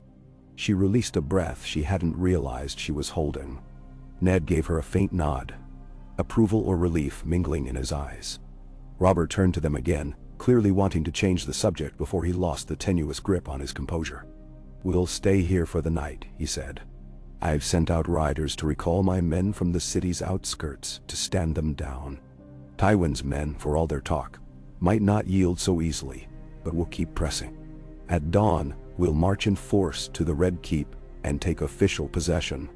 Eris is gone for good." He paused, eyes flicking to Lyanna. "Thanks to you." Ned coughed gently. "Robert, about that. We must be careful with how we present the king's death to the realm. If the story is told incorrectly, it might overshadow the reasons for our rebellion. Some might say a woman sneaking in to stab him was no rightful end to a tyranny." She flinched at his phrasing, though she knew he spoke truth. Word would spread in any case, carried by rumor's unstoppable tide. But Robert surprised her by scowling. "Ned, our rebellion was not about who delivered the final blow. It was about freeing the realm from Eris's madness. If not for Lyanna, the city might be in cinders. She is a hero, or will be, if I have any say." His voice rose, fierce. "Let them talk. The realm needs a symbol of hope, not another butcher's tale." A swirl of gratitude and fear swept over her. She had no desire to be a symbol, but she held her tongue, for Robert's admiration was sincere, and the last thing she wanted was to deepen his conflicts tonight. Still, the weight of that responsibility settled on her shoulders. She sensed that no matter how Robert spun the story, her life would never be the same. She had ended a dynasty, struck the final blow in a war that claimed thousands of lives. Her name would be invoked in feasts and whispered in corners. Some would call her a savior, others might curse her as a murderer. She wasn't sure how to bear it. Fatigue claimed her, and her legs wavered. She sagged, pressing a hand to her ribs. Ned stepped closer, concern plain. "She's injured," he murmured to Robert. "We need a place to rest." Robert nodded swiftly, concern returning to his features. "Of course. Over by the far wall, my men have set up makeshift tents for the wounded. We've a few maesters with us. I'll have one tend her. Go, both of you. We'll speak more in the morning. And Lyanna." He paused, searching her face. Then he gently ran his thumb along a streak of dried blood on her cheek. His expression held a swirl of regret and protectiveness. "I'm glad you're alive. I never stopped hoping." "Damn." She forced a tight smile, unsure how to answer. Then Ned guided her away, supporting her arm. They crossed the dragon pit's uneven floor, weaving around men lying on blankets or hunched in corners. The wounded moaned, and the air smelled of sweat and burnt flesh. A young maester, no older than Ned by the look of him, emerged to greet them. He had hollows under his eyes, but he listened sympathetically as Ned explained Lyanna's injuries. She sank onto a threadbare pallet, pain lancing up her side. The maester lit a small lamp and carefully examined her bruised ribs, the cuts on her face, the abrasions on her arms. Ned hovered protectively until she gave him a faint nod, assuring him she would be all right. He retreated a few paces to speak quietly with one of Robert's captains, leaving her alone with her thoughts and the gentle ministrations of the maester. While he cleaned her wounds, Lyanna found her gaze wandering to the broken dome overhead. Where once dragons had roosted, only charred arches and a few ragged holes remained. Through those holes, she glimpsed the sky, hazy with the city's fires. Every so often, drifting embers glowed like malevolent fireflies in the darkness. She found herself longing for Winterfell's crisp air, for the quiet rustle of pine trees instead of the roar of flames and the cries of the dying. The maester pressed a salve to her scratches, making her flinch, then began wrapping her ribs in linen bandages. Each pull of the bandage pressed on her bruises, causing her to clench her teeth.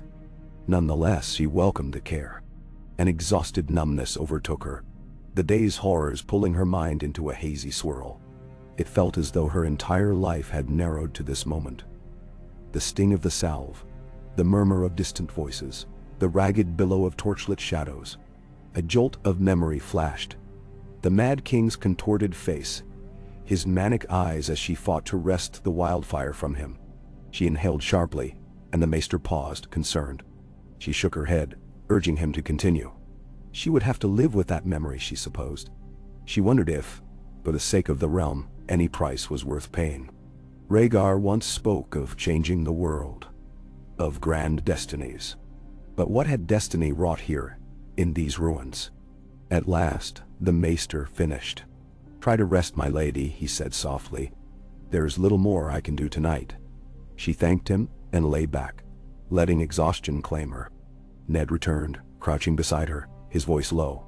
"I'll stay close," he promised, gently resting a hand on her bandaged arm. "Sleep if you can." She nodded, eyelids drooping, though her mind remained a tapestry of swirling images. The Red Keep's throne room, Eris's final shriek, the child in the street clinging to a small bundle. She wondered if that boy was alive, if the captives they'd seen in the plaza were spared. So many unknowns. But slumber stole over her, a dark tide of respite. She sank into a restless doze, haunted by flickering dreams of green flame and the shrieks of men. At times, she started awake, panting, then forced her eyes shut again. The night was long, punctured by the sounds of the wounded around her. She heard men crying for mothers, for wives, for children lost. She heard the faint drip of water from a cask as the maesters cleaned cloths. She half heard Ned pacing, conferring with Robert, or speaking with soldiers who came to deliver messages. Time seemed to stretch on in a haze of pain and half-sleep. Eventually, perhaps toward the darkest hour before dawn, she opened her eyes to find Ned gazing at her. He offered her a cup of water. She drank, soothing her parched throat, then managed a whisper. "What's the latest? Has the city calmed?" "There's more." He exhaled, setting the cup down. "A bit. Robert has demanded Tywin recall his men, but we have word of sporadic violence. The city watch is either in hiding or half-bribed by the Lannisters. There's no real law, not tonight. We can only hope that by midday tomorrow, things improve." She closed her eyes, tears pressing behind her lids. All this death, and it's not over yet. He gently stroked her hair, a gesture from childhood that once soothed her after nightmares. "War rarely ends cleanly, but we'll do our part." She listened to his voice, letting it ground her. Despite everything, the chaos, the heartbreak, She felt gratitude to the old gods that Ned was alive, that she was not alone. Whatever came next, they would face it together, for as long as fate allowed. With that quiet assurance, she let the dragging weight of sleep pull her under once more. The city's grief and ruin remained beyond her immediate reach, a swollen tide of sorrow waiting for the dawn. But for now, she drifted in darkness, clinging to the small hope that in the morning light, a new path might present itself. One that did not demand the blood of babes or the slaughter of innocents. One that might lead the realm away from the shadow of dragonfire. And so Lyanna Stark, who had slain a king to save a city, lay amid the wounded in the dragon pit's rubble, broken but not defeated. Outside, the fires still smoldered, and ghosts of the day's horrors roamed the streets. Yet in her dream, she saw a faint gleam of sunlight break through storm clouds, illuminating the battered silhouettes of King's Landing's towers. Whether it was a dream of real hope or just a trick of her weary mind, she could not tell. But she held on to it like a lifeline as the dark hours slowly gave way, second by second, to whatever dawn might come. Ache. Lyanna woke to the dull ache in her ribs and the rough rasp of her own breathing. The night had passed in scattered fits of restless slumber, each dream laced with half-remembered horrors. Wildfire bursting into green flame, the Mad King's final shriek, the blood staining her hands. Now, faint glimmers of dawnlight filtered through the ragged dome of the dragon pit, mingling with the wavering torchlight below. The fires in the city must have lessened, for the air no longer smelled as strongly of choking smoke. Instead, she caught the tang of damp stone and sweat, and something else. An underlying odor of old, charred remains. She stirred under the thin blanket, wincing at the raw pull of the bandages around her torso. A single glance told her that the wounded around her had not fared any better through the night. Men lay sprawled on pallets, some restless with pain, others disturbingly still. The occasional groan or muttered prayer drifted across the makeshift infirmary. Nearby, a maester quietly squeezed water into the mouth of a feverish soldier, while an older knight stood watch with arms folded, eyes hollow. Slowly, Lyanna pushed herself upright, feeling her muscles protest. Something in her side felt bruised to the bone, but she tested her range of motion and found she could move, if carefully. It was enough for now. She looked around for Ned. He was gone from the spot where he had sat vigil through the night. At the far end of the dragon pit, beyond the flickering ring of torchlight, she glimpsed silhouettes of men armed with bows and spears, likely Robert's men keeping watch for any last wave of violence. She brushed her hair out of her eyes with trembling fingers. The events of the prior day settled over her like a shroud. Eris dead. The city sacked. Robert faced with the dilemma of Rhaegar's children. The Targaryen queen, Aelia, rumored to be injured. And she, Lyanna Stark, cast in the role of Kingslayer and city savior all at once, whether she wanted such notoriety or not. A wave of dizziness passed over her, and she closed her eyes, focusing on the slow, steady pounding of her heart. She needed water. She glanced around, spotting a dented pitcher resting on a crate nearby. Gritting her teeth, she pushed off her pallet and managed to stand. A swirl of vertigo made her pause, hand braced against the stone wall. Her legs felt weak, the bruises and cuts throbbing with each pulse. But she refused to retreat back to the pallet. She had spent too many days in forced confinement. First in that tower, then cowering from war. She would not continue to be a prisoner of her circumstances. She limped toward the pitcher, bending stiffly to pour water into a cracked cup. The water tasted flat but cool, easing the dryness in her throat. She drank slowly, ignoring the curious glances from a few injured soldiers nearby. She could almost hear their unspoken questions. Who was this battered girl with the bandaged ribs and the sorrowful eyes? But none dared speak. The gloom of the dragon pit's makeshift hospital fell over them all like a hush. When she had slaked her thirst, she ran a hand through her dark hair, trying to smooth it into some semblance of order. She found dried blood in the strands, reminding her again of the violence she had faced. She shut her eyes for a moment, remembering the final struggle with Eris. Better not to dwell too deeply. Her life was her own again. assuming the realm did not press 1,000 new demands upon her. She made her way around the perimeter of the wounded to the open space, where the wide arch led deeper into the dragon pit. Morning light filtered through the broken roof, illuminating the great ruin. In ages past, dragons had roosted beneath these vaults. Now, it held only exhausted men and battered supplies.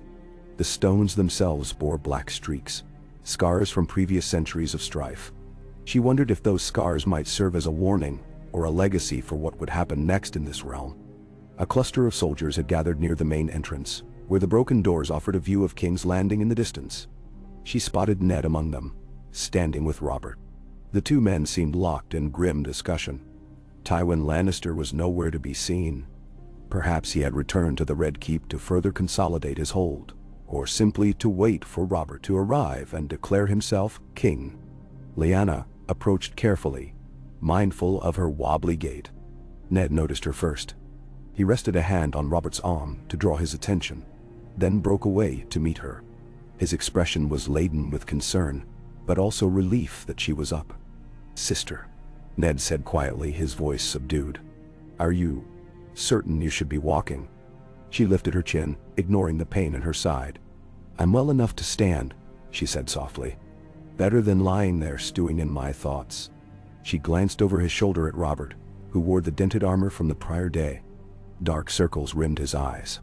She recognized the tension in his stance, the set of his mouth. A man forced into decisions he never wished for. She drew a breath. "What news?" Ned's brow creased. "Robert means to march on the Red Keep as soon as we can muster. He wants to claim the throne openly, show the city that a new king is in power. Tywin awaits him there. Meanwhile, the Targaryen children—" He hesitated, mouth pressing into a line. "They're being held in a secure building near the old Maegor's Hill. Tywin's men have them." She stared into Ned's eyes, reading the rest. "Robert's still undecided whether they live or die," she said, voice low. Ned nodded grimly. "He's torn.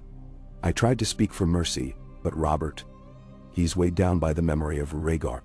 The war cost him his friends, almost cost him you. It's not so simple in his mind. He fears leaving a Targaryen heir alive is risking another rebellion. And Tywin whispers in his ear that the realm will never rest if the dragon's blood remains." "No, Lyanna bit her lip. The thought of a child's blood spilled just to silence a claim filled her with cold dread. "Robert is no butcher," she said firmly. "He's many things, but he can't." Her words ended in a whisper, as if pleading with fate. "I'll speak to him myself if I must." Ned's eyes flicked to Robert, who stood a short distance away, looking out at the city. A handful of knights and lords in battered surcoats milled near him, waiting for orders. "He said the same? That you might be able to sway him?" Ned murmured. "But I'm not certain. Robert is listening to half a dozen voices, all giving conflicting counsel. Some are old lords who lost sons to Rhaegar. Some want revenge. Some want stability at any cost." She swallowed, recalling how personal this war had been for Robert. Rhaegar and Lyanna, in a sense, had been the source of his heartbreak, the spark that lit the realm's tinder. And though she had never intended it, the realm had bled for that heartbreak. Now the last remnants of House Targaryen hung in the balance. "Then I'll try," she said softly. "Where is he?" Ned jerked his head, guiding her across the rubble-strewn floor to where Robert stood, arms folded. The morning sun, weak and filtered by the smoky air, cast a harsh light on his features. He turned as they approached, nodding to Ned, then giving Lyanna a long, searching look. "Lyanna," he greeted, voice hoarse from lack of sleep. He gestured for the lords around him to step away, giving them some measure of privacy. Two men in Baratheon colors remained close, clearly acting as Robert's personal guard. "I'm told you're recovering." She nodded, her voice quiet. "Yes. The maester tended my wounds. I'll mend." Robert exhaled, tension evident in the slope of his shoulders. "We march soon, as Ned likely told you. I'd have you ride with us so the people see you alive and well. They need to know your role in freeing them." Memoir. She felt a prickling sensation, uncertain if the city would welcome her or scorn her. She considered how the small folk might view it, A Stark lady, rumored captive of Rhaegar, now slayer of their king. The conflicting tales would swirl, fueling rumor, fear, gratitude, or condemnation. But Robert's unwavering gaze told her he saw no alternative. "If that's what must be done," she said, swallowing the knot in her throat. A flicker of relief crossed Robert's face, but it was overshadowed by his deeper worries. He glanced at Ned, then back to Lyanna, as if deciding whether to speak. Finally, his broad shoulders slumped a fraction. "The children," he said bluntly. "We can't avoid the subject." She steadied her breath, meeting his eyes. "No, we cannot." He looked away, jaw working. "It's all I hear from Lord Tywin. He arrived late last night, bearing so-called gifts, tokens from the Targaryen apartments, Rhaegar's crown, the signet ring of Arius, reminders of how thoroughly House Lannister has subdued King's Landing. He also hinted that the children's fate would be best resolved before any official coronation. That way, the realm sees a decisive start to a new rule." Lyanna. Anger flashed in Lyanna's chest. "A decisive start means murder." Robert shook his head, though she could see he was wrestling with the temptation. "He calls it ensuring no pretenders remain to spark a civil war. But I have no wish to be like the Mad King, slaying the innocent for sport." He ran a hand across his bearded jaw, tension visible in every line of his face. "Still, there's truth to the risk. Targaryens always find supporters in the shadows. If those children grow up with a claim..." She put a hand on his arm carefully. "Listen to me. They are only children. Perhaps you fear they'll return one day with sellswords, but that's a fear we can manage. You can exile them, or send them to the Citadel, or the Faith. Anything but putting them to the sword." Her voice trembled, recalling her own father and brother, killed in the name of Aerys' paranoia. "It's not justice to punish them for their birth." Robert met her gaze, and a flicker of guilt moved across his features. Perhaps he remembered how he once dreamed of a family with her, of babes in cradles that carried both wolf and stag blood. "I don't want more death," he admitted gruffly. "But the realm is not so simple. People will say I am weak if I show mercy to dragons. Some of my own bannermen want them dead." She felt her lips press together. "You're strong enough to rule without fear. If you commit such an atrocity, the stain will remain on your name forever. The North will not approve. The Riverlands either, I suspect. Killing babes? It won't unify the realm. It will sow horror and distrust." "Then don't." His mouth twisted. He glanced at Ned, who stood silent but supportive. "You both speak sense," Robert said. "I've made no final decision. Let Tywin push as he will. I won't be rushed. I'll see these children myself. I'll look them in the eye before doing anything." He paused, swallowing. "But if Rhaegar's widow stirs trouble..." Lyanna's chest squeezed. "Elia Martell, sister to Prince Doran of Dorne, mother of Rhaenys and Aegon." 1,000 complexities spun around that name. War with Dorne could reignite if Robert handled this poorly. "Then treat her with dignity," Lyanna urged. "She's lost her husband, maybe lost her city. She's a princess. If you humiliate her or harm her children, Dorne will never rest. It will be another war waiting to happen." Robert's eyes flicked from Lyanna to Ned, as if seeking confirmation. Ned nodded solemnly. "Her words are true. There's been enough bloodshed. If you want a stable realm, you must show them you're not another tyrant." Silence lingered. Around them, men prepared for the day's march, tightening stirrups, stacking crates of supplies, dousing the few remaining torches that flickered in the growing daylight. A group of battered knights began forming ranks outside the dragon pit's wide threshold, the clang of steel echoing. At length, Robert let out a heavy sigh. "Very well," he said. "I'll do this carefully. We'll ride for the Red Keep, meet Tywin, see the Queen and her children in person, and if I decide to spare them..." He hesitated, a note of vulnerability creeping into his tone. "I'll need your help convincing the lords that it's best for the realm. Tywin especially. I won't be undone by the man who sacks cities to prove loyalty." Lyanna nodded, a faint thread of hope stirring in her. Perhaps Robert would not become the kind of king who demanded rivers of blood.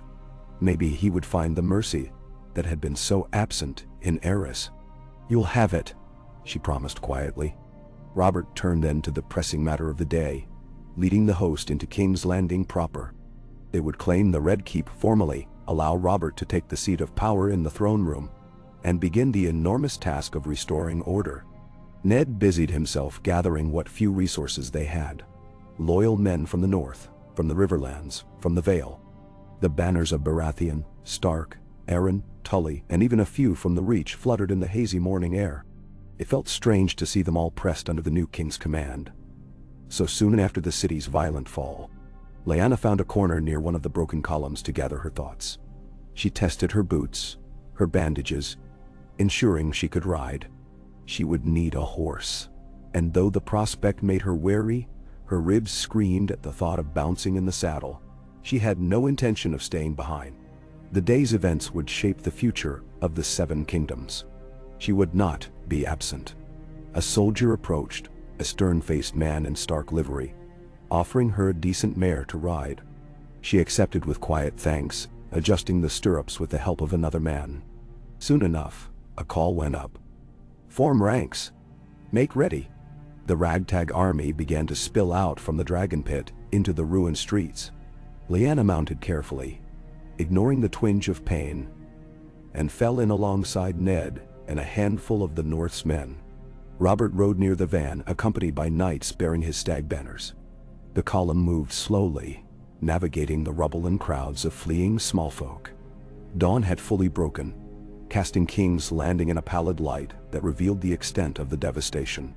The fires had died down in many places, leaving smoldering husks of buildings. Here and there, columns of black smoke still rose from vantage points along the hills. The odor of burned wood and corpses clung to every breath. People cowered in alleyways or hurried past, with fearful glances at the armed host. Lannister patrols occasionally crossed their path but stepped aside upon recognizing Robert's banner, offering stiff salutes or nervous bows. Lyanna took it all in with a grim set to her mouth. The sacking might have lasted just a day, but the aftermath would linger for years. So many homeless, so many dead. She saw blank-eyed children clinging to mothers, battered doors wrenched off hinges, the gutters flowing with dirty water tinged pink from runoff blood. The city was a wounded beast. She prayed that whatever new era Robert's rule ushered in would at least spare the realm from further agony. As they approached the Red Keep's imposing walls, the lines of Lannister soldiers thickened. The drawbridge was down, but the main gates were guarded by men in crimson cloaks, their commander wearing a gold lion helm. He bowed deeply to Robert, quickly ordering his men to stand aside. "Welcome, Your Grace," the commander intoned, voice reverent enough to skate close to mockery. "Lord Tywin awaits you in the throne room." Robert scowled, though it might have been from the mention of Tywin or the memory of how these gates had been thrown open to let the Lannisters in for the sack. Either way, he kicked his horse onward, ignoring the commander's obsequious tone. Ned followed, and Lyanna did as well, though every step of her mare on the cobblestones sent jolts through her bruised ribs. She clenched her jaw, forcing herself to endure it. Inside the courtyard, Lannister men in polished armor were systematically looting or discarding Targaryen regalia. Banners, decorative tapestries, items that once displayed the royal dragon. Corpses had been carted away, at least. Those streaks of blood remained across the stone. Servants in soiled garb cowered along the walls, uncertain whom to fear more: the new arrivals or the Lannisters who had occupied the keep all night. The hush of terror hung over them all. Robert dismounted, tossing his reins to a nearby stable boy. His posture was that of a man stepping onto a battlefield. When Ned and Lyanna joined him, he exhaled and said quietly, "Let's get this over with." They made their way inside, ascending the grand steps to the throne room. Memories of the previous day struck Lyanna like a blow. This was where she had confronted Eris, a swirl of dust and shattered glass. Her limbs felt cold at the recollection, but she pressed on, step after step. A hush fell as they entered the hall. Gone were the bodies from the day before. The floor had been wiped and the shattered glass mostly swept aside, though dark smears remained on the stones. Guards lined the walls, half wearing the crimson and gold of House Lannister, half wearing the stag of Baratheon. And at the far end, near the Iron Throne itself, stood Tywin Lannister, hands clasped behind his back, face as impassive as carved stone. The Iron Throne loomed above them all, its fused swords catching the dull light. It looked emptier than Lyanna remembered from her frantic struggle, though no less menacing. Tywin stepped forward, crisp in his gold-trimmed armor. He bowed with a show of deference.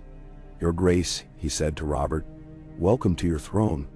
Robert glanced at the monstrous chair, his face a stony mask. "Has the castle been fully secured?" he asked, ignoring Tywin's politeness. Tywin inclined his head. "Yes. The last Targaryen loyalists have been subdued or captured. The Queen and her children remain under guard, in a suite on the western side. You have but to give the word, and I'll have them brought forth." He allowed a pause, as though carefully measuring Robert's reaction. "You may prefer to deal with them away from this hall, as their presence would sully the throne you fought so hard to win." Lyanna grit her teeth at the implied arrogance. The Targaryen babes sullying the throne, when it was Tywin's men who had defiled the city. She saw Robert's fists clench, but he merely exhaled, turning to glance at Ned. Then his gaze slid to Lyanna. Though no words passed, she read his hesitation and steeled herself. "No," Robert said finally. "I'll see them here." Surprise flickered across Tywin's face, but he masked it swiftly. "As you wish. I'll have my men fetch them at once." He gestured to a Lannister guard. "Bring the Targaryen prisoners. Inform the Queen she stands before the king in open court." The guard snapped to attention and hurried away. Tywin turned back to Robert. "In the meantime, Your Grace, you might take a seat on the throne." A beat of silence. Robert's eyes flicked to the towering seat of spiked steel. Lyanna thought she saw a shadow of revulsion cross his features.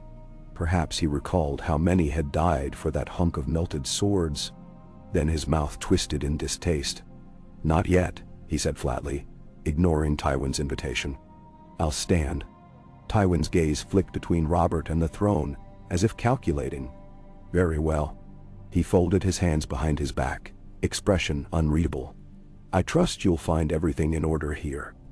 We have removed any further threat from the city's caches of wildfire, posted guards to ensure the substance is kept contained." His eyes shifted to Lyanna, and she felt a chill at how they narrowed, as if gleaning knowledge about her role in that matter. "We uncovered some sabotage attempts by the king's former pyromancers, but we managed to prevent any last bursts of madness." She said nothing. The memory of the jar she had wrested from Eris still made her stomach lurch. Behind her, Ned stiffened, no doubt recalling the lethal cargo they still possessed. Tywin's calm mention of preventing bursts of madness had an edge of triumphant pride. "You have my thanks," Robert said in a clipped tone, "but let us leave such talk for later. I want to see the Queen and her children, if they are well enough to stand." "And none?" No sooner had Robert spoken than they heard footsteps echoing from the corridor, leading deeper into the keep. A hush descended upon the guards. Lyanna found her heart hammering, her hand trembling at her side. She remembered Rhaegar's face, his haunting eyes, the faint ghost of a smile when he once spoke of prophecy and better tomorrows. These were his children, his legacy, and now they walked into a lion's den quite literally. A cluster of Lannister men appeared in the wide archway. Between them, heads bowed, walked Aelia Martell of Dorne and the two children. The Princess Rhaenys looked about 8 or 9, with a pale face and wide, frightened eyes. Her black hair was tangled, her cheeks smeared with soot. The boy Aegon was younger, perhaps toddler age, clinging to his mother's skirts. He seemed not to fully understand where he was or why. Aelia herself was a slender woman with dark haunted eyes and an ashen pallor. A bruise marred her left cheek. She wore tattered finery, once a dress of deep crimson and gold, ironically echoing Lannister colors, but now torn and stained. Tywin's guards prodded them forward, halting several paces before Robert. One guard grabbed Aelia's arm to keep her from stepping back, and she hissed in pain, cradling her left side. Her eyes flashed with anger. Clearly she suffered from more than bruises. The children shrank against her. Rhaenys' small hand clasped around her mother's gown. Aegon burying his face in the folds. Robert stood rigid, arms folded across his broad chest, gaze fixed on the pitiful trio. Lyanna felt her pulse thunder, wanting to shout for the guards to release them. Ned said nothing, but the tension in his stance was palpable. Tywin remained impassive, letting the moment stretch. At last, Robert spoke, his voice resonating through the hall. "Princess Elia Martell," he said, "you stand before me as a prisoner of war, along with your children. Do you understand?" Elia lifted her chin, though her expression remained pained. "I understand," she replied. Her voice was soft but steady, carrying the crisp accent of Dorne. "My children and I have no illusions of safety here. Do what you will." "Num-num." Robert's jaw tightened. "I have no intention of murdering you or your children, despite what some might believe." He cast a sidelong glance at Tywin, who blinked slowly. "But I must be certain you are not a threat to the realm. If you renounce all claims on behalf of the Targaryens, on behalf of these children, then you may live." A hush followed his words. Elia's face flickered with something akin to fierce protectiveness. "You wish me to renounce Aegon's birthright?" she asked quietly, placing her hand on the boy's head. "Aegon. He died believing his son would inherit the Seven Kingdoms." Her voice trembled, and for a moment, she looked at the Iron Throne, overshadowed by Lannister guards. Then her gaze returned to Robert, her expression etched with bitterness. "But that dream died when you took this city. So yes, I can renounce it. Is that what you want to hear?" Robert's lips parted, an inward flicker of discomfort betraying itself.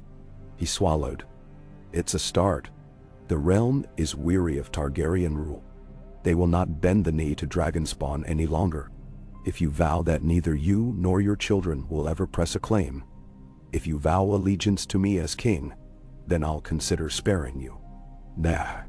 Elia's dark eyes bored into him, full of subdued fury. Slowly her shoulders sagged, and she lowered her head. "Fine," she said. "I vow it. Let us live, and we will not trouble your throne. But be warned, if you break your word and harm us, Dorne will not rest." A ripple of tension spread through the guards. One Lannister man started to bark a retort, but Tywin silenced him with a small gesture. Robert studied Elia for a moment, his face betraying none of the tumult inside him, then turned to Tywin. "Have you any objection, Lord Lannister, to letting them live, provided they renounce all claims?" Tywin's expression was cold. "As I said, Your Grace, the realm requires stability. A living Targaryen is a danger. But, if you are confident that the threat can be contained, that is your decision." He let the words hang in the air, an implicit challenge. Robert's nostrils flared, and he turned back to Elia. "If I show mercy, you'll be sent away from King's Landing, likely to Dorne, or perhaps across the narrow sea. To ensure no rebellions arise in your children's name, you will remain under watch until you depart. Is that clear?" "Ah." Elia pressed her lips together, tears gleaming unshed in her eyes as she gazed at her children. Rhaenys clutched her hand, looking up at her mother in confusion and fear. The boy, Aegon, simply whimpered softly, uncertain of what transpired but aware that it was dire. "Yes," Elia said. "We'll go anywhere you command, so long as my children are kept safe." Robert gave a curt nod, then waved for the Lannister guards to step back. "Release them," he ordered. "No more prodding or shoving. They are no longer your prisoners, but my wards." The guards exchanged uneasy looks, but obeyed, stepping away. Elia stood straighter, drawing her children close, though she winced and clutched her side. From across the hall, Lyanna let out a breath she hadn't realized she was holding. Relief mingled with sorrow. It was not perfect, exile and captivity, but it was life. The children would not be slaughtered. She glimpsed Ned's quiet exhalation, the tension easing slightly in his posture. Tywin, however, remained a stoic sentinel. "You do realize, Your Grace," he said evenly, "that half the realm may question this mercy. They may whisper that you fear the Martells." Robert let out a harsh laugh. "They can whisper what they like. I fear no man. and certainly not a child. If any lords have complaints, they may address them to me directly. He met Tywin's gaze with a challenge of his own. I'll not butcher babes to please anyone, lion or not. Tywin dipped his head, a slight concession. Very well. Then I advise haste. The sooner they are sent away, the less chance rumors have to swirl. Robert made a dismissive gesture. We'll see to it once the city is stabilized and the coronation is set. For now, have them escorted somewhere safe, with a maester to tend the princess's injuries. We'll treat them as befits their rank. Tywin nodded to a pair of Lannister guards who approached Lyanna more cautiously this time. One ventured, "My lady, if you will follow us, we'll take you to better quarters." Lyanna glared at them but did not resist as they led her and the children from the throne room. Rhaenys cast one fearful glance over her shoulder, and Lyanna's heart twisted. Part of her wanted to go to the girl, to kneel and assure her that she was not alone in this terror. But she remained still. The moment passed, and they vanished into the corridors. An uneasy silence followed. Robert exhaled, turning to look at Ned, then at Lyanna. Their eyes met, and in that moment, she saw relief warring with the heavier knowledge of what lay ahead. The city still needed rebuilding, and the realm at large would soon learn of the new king's merciful stance on Targaryen heirs. That decision could have unforeseen consequences. But, for this one instant, they had stayed the knife, preserved innocent lives. That was enough for Lyanna's battered conscience to bear. Tywin cleared his throat softly, drawing the attention back to him. Your Grace, if that matter is settled for now, there is the question of naming the new Kingsguard, as well as other appointments. We must also address the disposal of the old king's body. Custom dictates an honorable burning for a Targaryen, but perhaps you have other ideas. Lyanna felt a chill creep through her at the mention of Aerys's remains. She pictured that lifeless body sprawled on the cold floor, the vacant eyes that had once glittered with madness. The thought of an honorable burning for such a tyrant felt obscene. And yet the realm had its traditions. She kept silent, allowing Robert to decide. Robert grimaced. I'll not feed the city's thirst for spectacle. Let the body be cremated outside the walls, under guard, quietly. We owe him no grand funeral. Then we'll scatter the ashes in the Blackwater for all I care. Tywin's lips compressed, but he inclined his head. As you command. I shall see it done discreetly. Robert nodded, then turned, walking slowly toward the Iron Throne. The hush in the hall deepened as he reached its base, gazing up at the twisted metal seat. For a moment he simply stood there, as if wrestling with the enormity of what it meant to claim this burden. Lyanna felt her breath catch. She recalled Rhaegar's words about a prophecy, about a better world that never came to pass. Now it was Robert's turn to shape the realm. After a long pause, he took a step up onto the small dais. The metal swords loomed overhead, jagged reflections glinting in the smoky daylight. Robert turned slightly, as if to gauge the watchers in the hall, then lowered himself onto the throne. The clang of steel echoed, and the swirling hush in the hall seemed to crystallize. Robert closed his eyes briefly, as if bracing for pain. Some men cut themselves on the throne's edges, an old superstition about the land rejecting unfit kings. But when he opened his eyes, no blood marred him. Instead, his broad shoulders and strong arms seemed to fit with the seat's fierce lines, as though he were a man carved for conflict more than for rule. His gaze swept the chamber. Tywin was the first to bow, a low, measured inclination. Then the Lannister guards followed suit. Ned bowed as well, a stiff but respectful motion. Lyanna hovered, uncertain, her mind spinning. Finally, she sank into a curtsy, ignoring the painful jab in her side.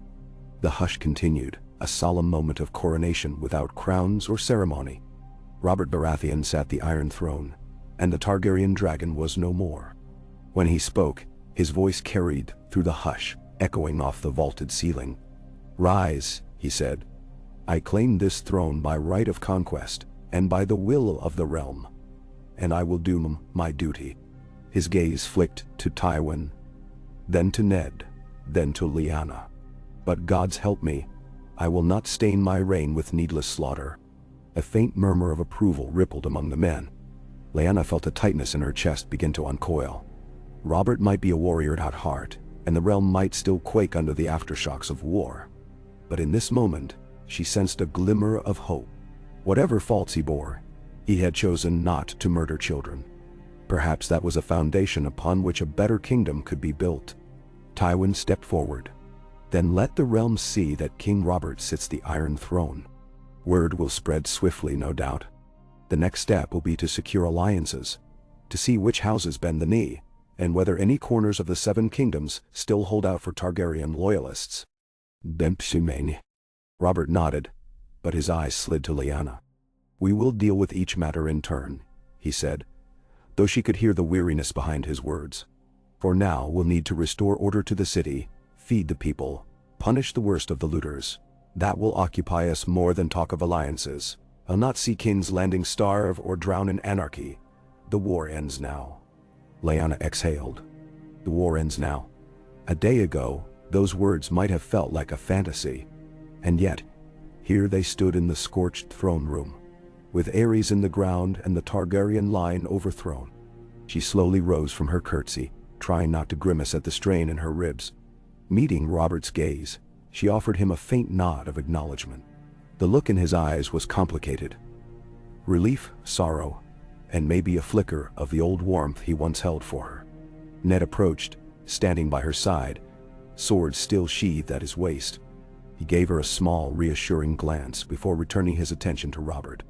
We'll see to the city, my lord, Ned said. Our men will coordinate with any city watch that remains.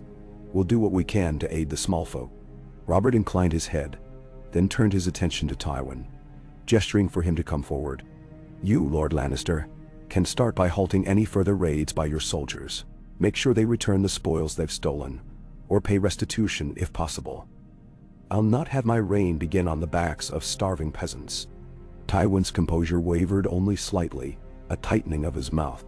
Of course, your grace, he said. I shall see it done. Amid the swirl of men stepping forward to bow and pledge fealty, Lyanna felt a wave of exhaustion flood her anew. The day was only beginning, yet the burdens upon them seemed monumental. She caught Ned's eye and motioned toward the doors. I need air, she murmured. And perhaps to sit. He nodded.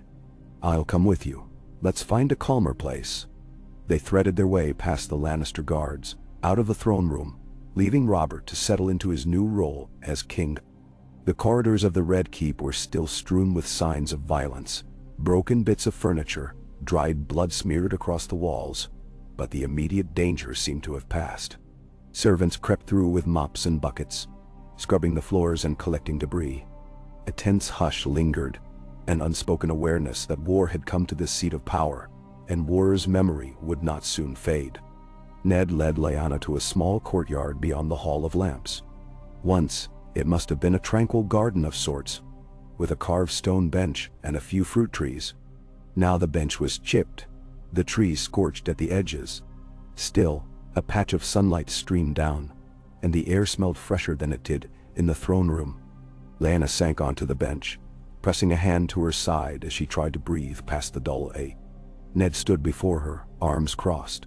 She could see the lines of tension in his neck, the shadows under his eyes. You should rest, he said softly. Let me handle the day's duties. You've done enough. She shook her head, though she appreciated his concern. No, Dot. We've both done enough killing, but there's still so much to rebuild. She gazed at the blackened branches of a tree. I wonder if we'll ever truly return to peace. He sighed, sitting beside her, sword clinking softly against the bench. Peace. That's a distant dream, but perhaps we can manage something like it if Robert treads carefully. I know him.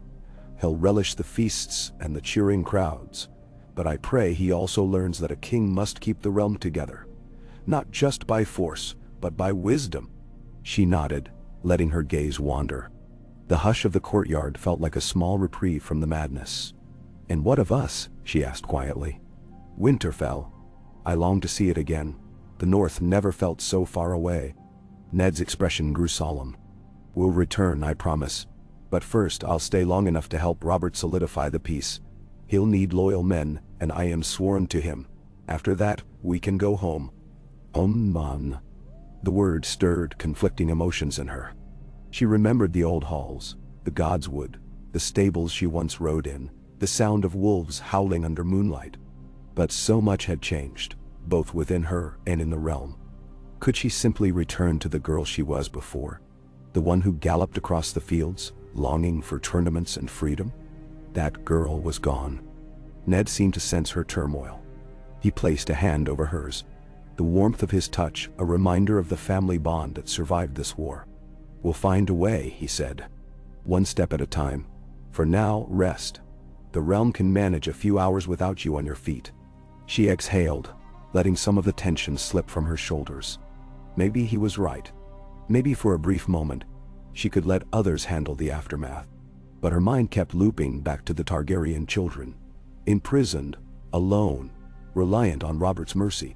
And Elia Martell, wounded in body and spirit. At least they lived for now.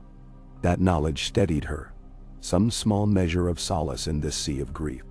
A flutter of wings drew her gaze upward. A raven alighted on a scorched branch overhead, cawing softly.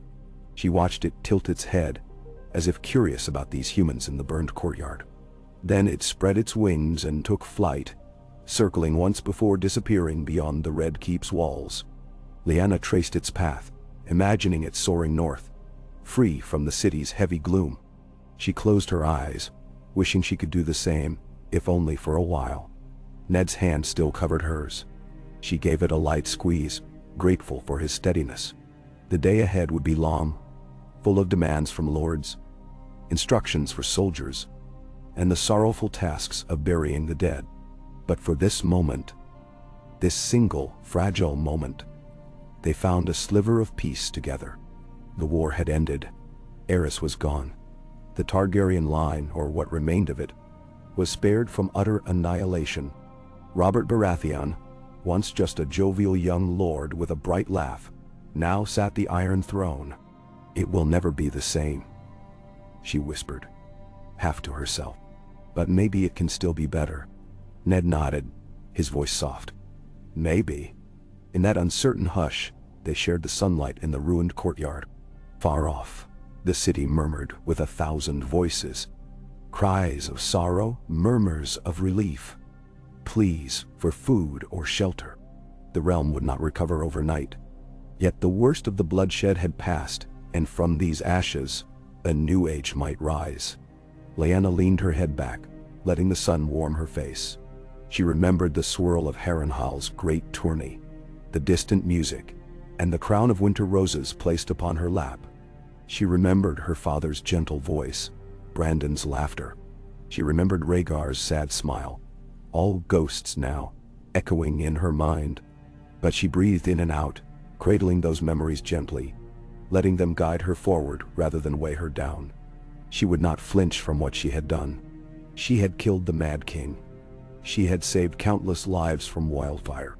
And though it haunted her, she would bear that burden and live on. Perhaps in time, the realm would heal, and she, too, might find some measure of wholeness. The old gods would guide her, or so she believed. And if they did not, she would guide herself. Slowly, as the minutes ticked by, she felt the ache of her ribs settle into a dull pulse that at least allowed her to breathe. She clasped Ned's hand more firmly and met his gaze. "When you next speak with Robert," she said, "ensure he understands that we mean what we said about mercy for the children. I fear Tywin will try to twist the king's ear again." Ned's mouth set in a firm line. "I will." Robert gave his word. "I'll hold him to it." She nodded, the tension in her shoulders loosening further. At least they had each other in this. The North had lost much in the war, but the wolves who remained would stand by their convictions. A small breeze stirred the courtyard, carrying the faint scents of ashen salt from the Blackwater. Lyanna drew in a careful breath, picturing the miles of farmland and forest beyond the city, the rivers and hills that stretched across Westeros. So much had changed, but life went on. And in that ongoing life, she would carve out a place for herself, neither prisoner nor puppet, but a woman who had faced madness and come away stronger. She leaned against Ned's shoulder, letting him support her for a moment. His presence was solid, reassuring. Beyond them, the sun climbed higher, lighting the battered red keep with a glow that felt almost gentle. Perhaps the realm would have a chance to mend. Perhaps the day would come when they could walk through King's Landing without the stench of blood and smoke. Perhaps one day, the children she had spared would look back and see that there was another way. She closed her eyes, letting the thought fill her. For the first time in what felt like ages, she allowed a flicker of genuine hope to bloom in her chest. The city still smoldered. The scars would linger. But Robert had chosen mercy, and so had she. If the new king could continue that path, maybe the Seven Kingdoms would find a kind of peace after all. For now, that was enough. She rested against her brother's side, breathing quietly in the sun-dappled courtyard. Heart still fluttering, but mind a fraction lighter. Ned was here. She was alive. The war was ended, and the children would live. She clung to those truths, small yet vital, as the foundations of a future she might dare believe in. When she finally rose, she looked up at the sky. The raven was gone, and the day was brightening with each passing moment. She glanced to the corridor leading back into the keep, hearing the echo of men's voices. Robert would need them soon. The realm would need them. There would be edicts to draft, battered refugees to shelter, lords to placate, knights to reward, and families to mourn. No easy path lay ahead, yet she felt a quiet resolve form in her heart. She would do her part to guide the new reign, to ensure the mistakes of the Mad King did not repeat themselves. If that meant standing at Robert's side to speak for mercy, or riding north to hold the scattered pieces of the realm together, so be it. She'd faced the worst of nightmares and walked away alive. The rest she would handle with her head high and her spirit unbroken. Offering Ned a faint but genuine smile, she said, "Shall we?" He nodded, rising to follow her back into the corridors.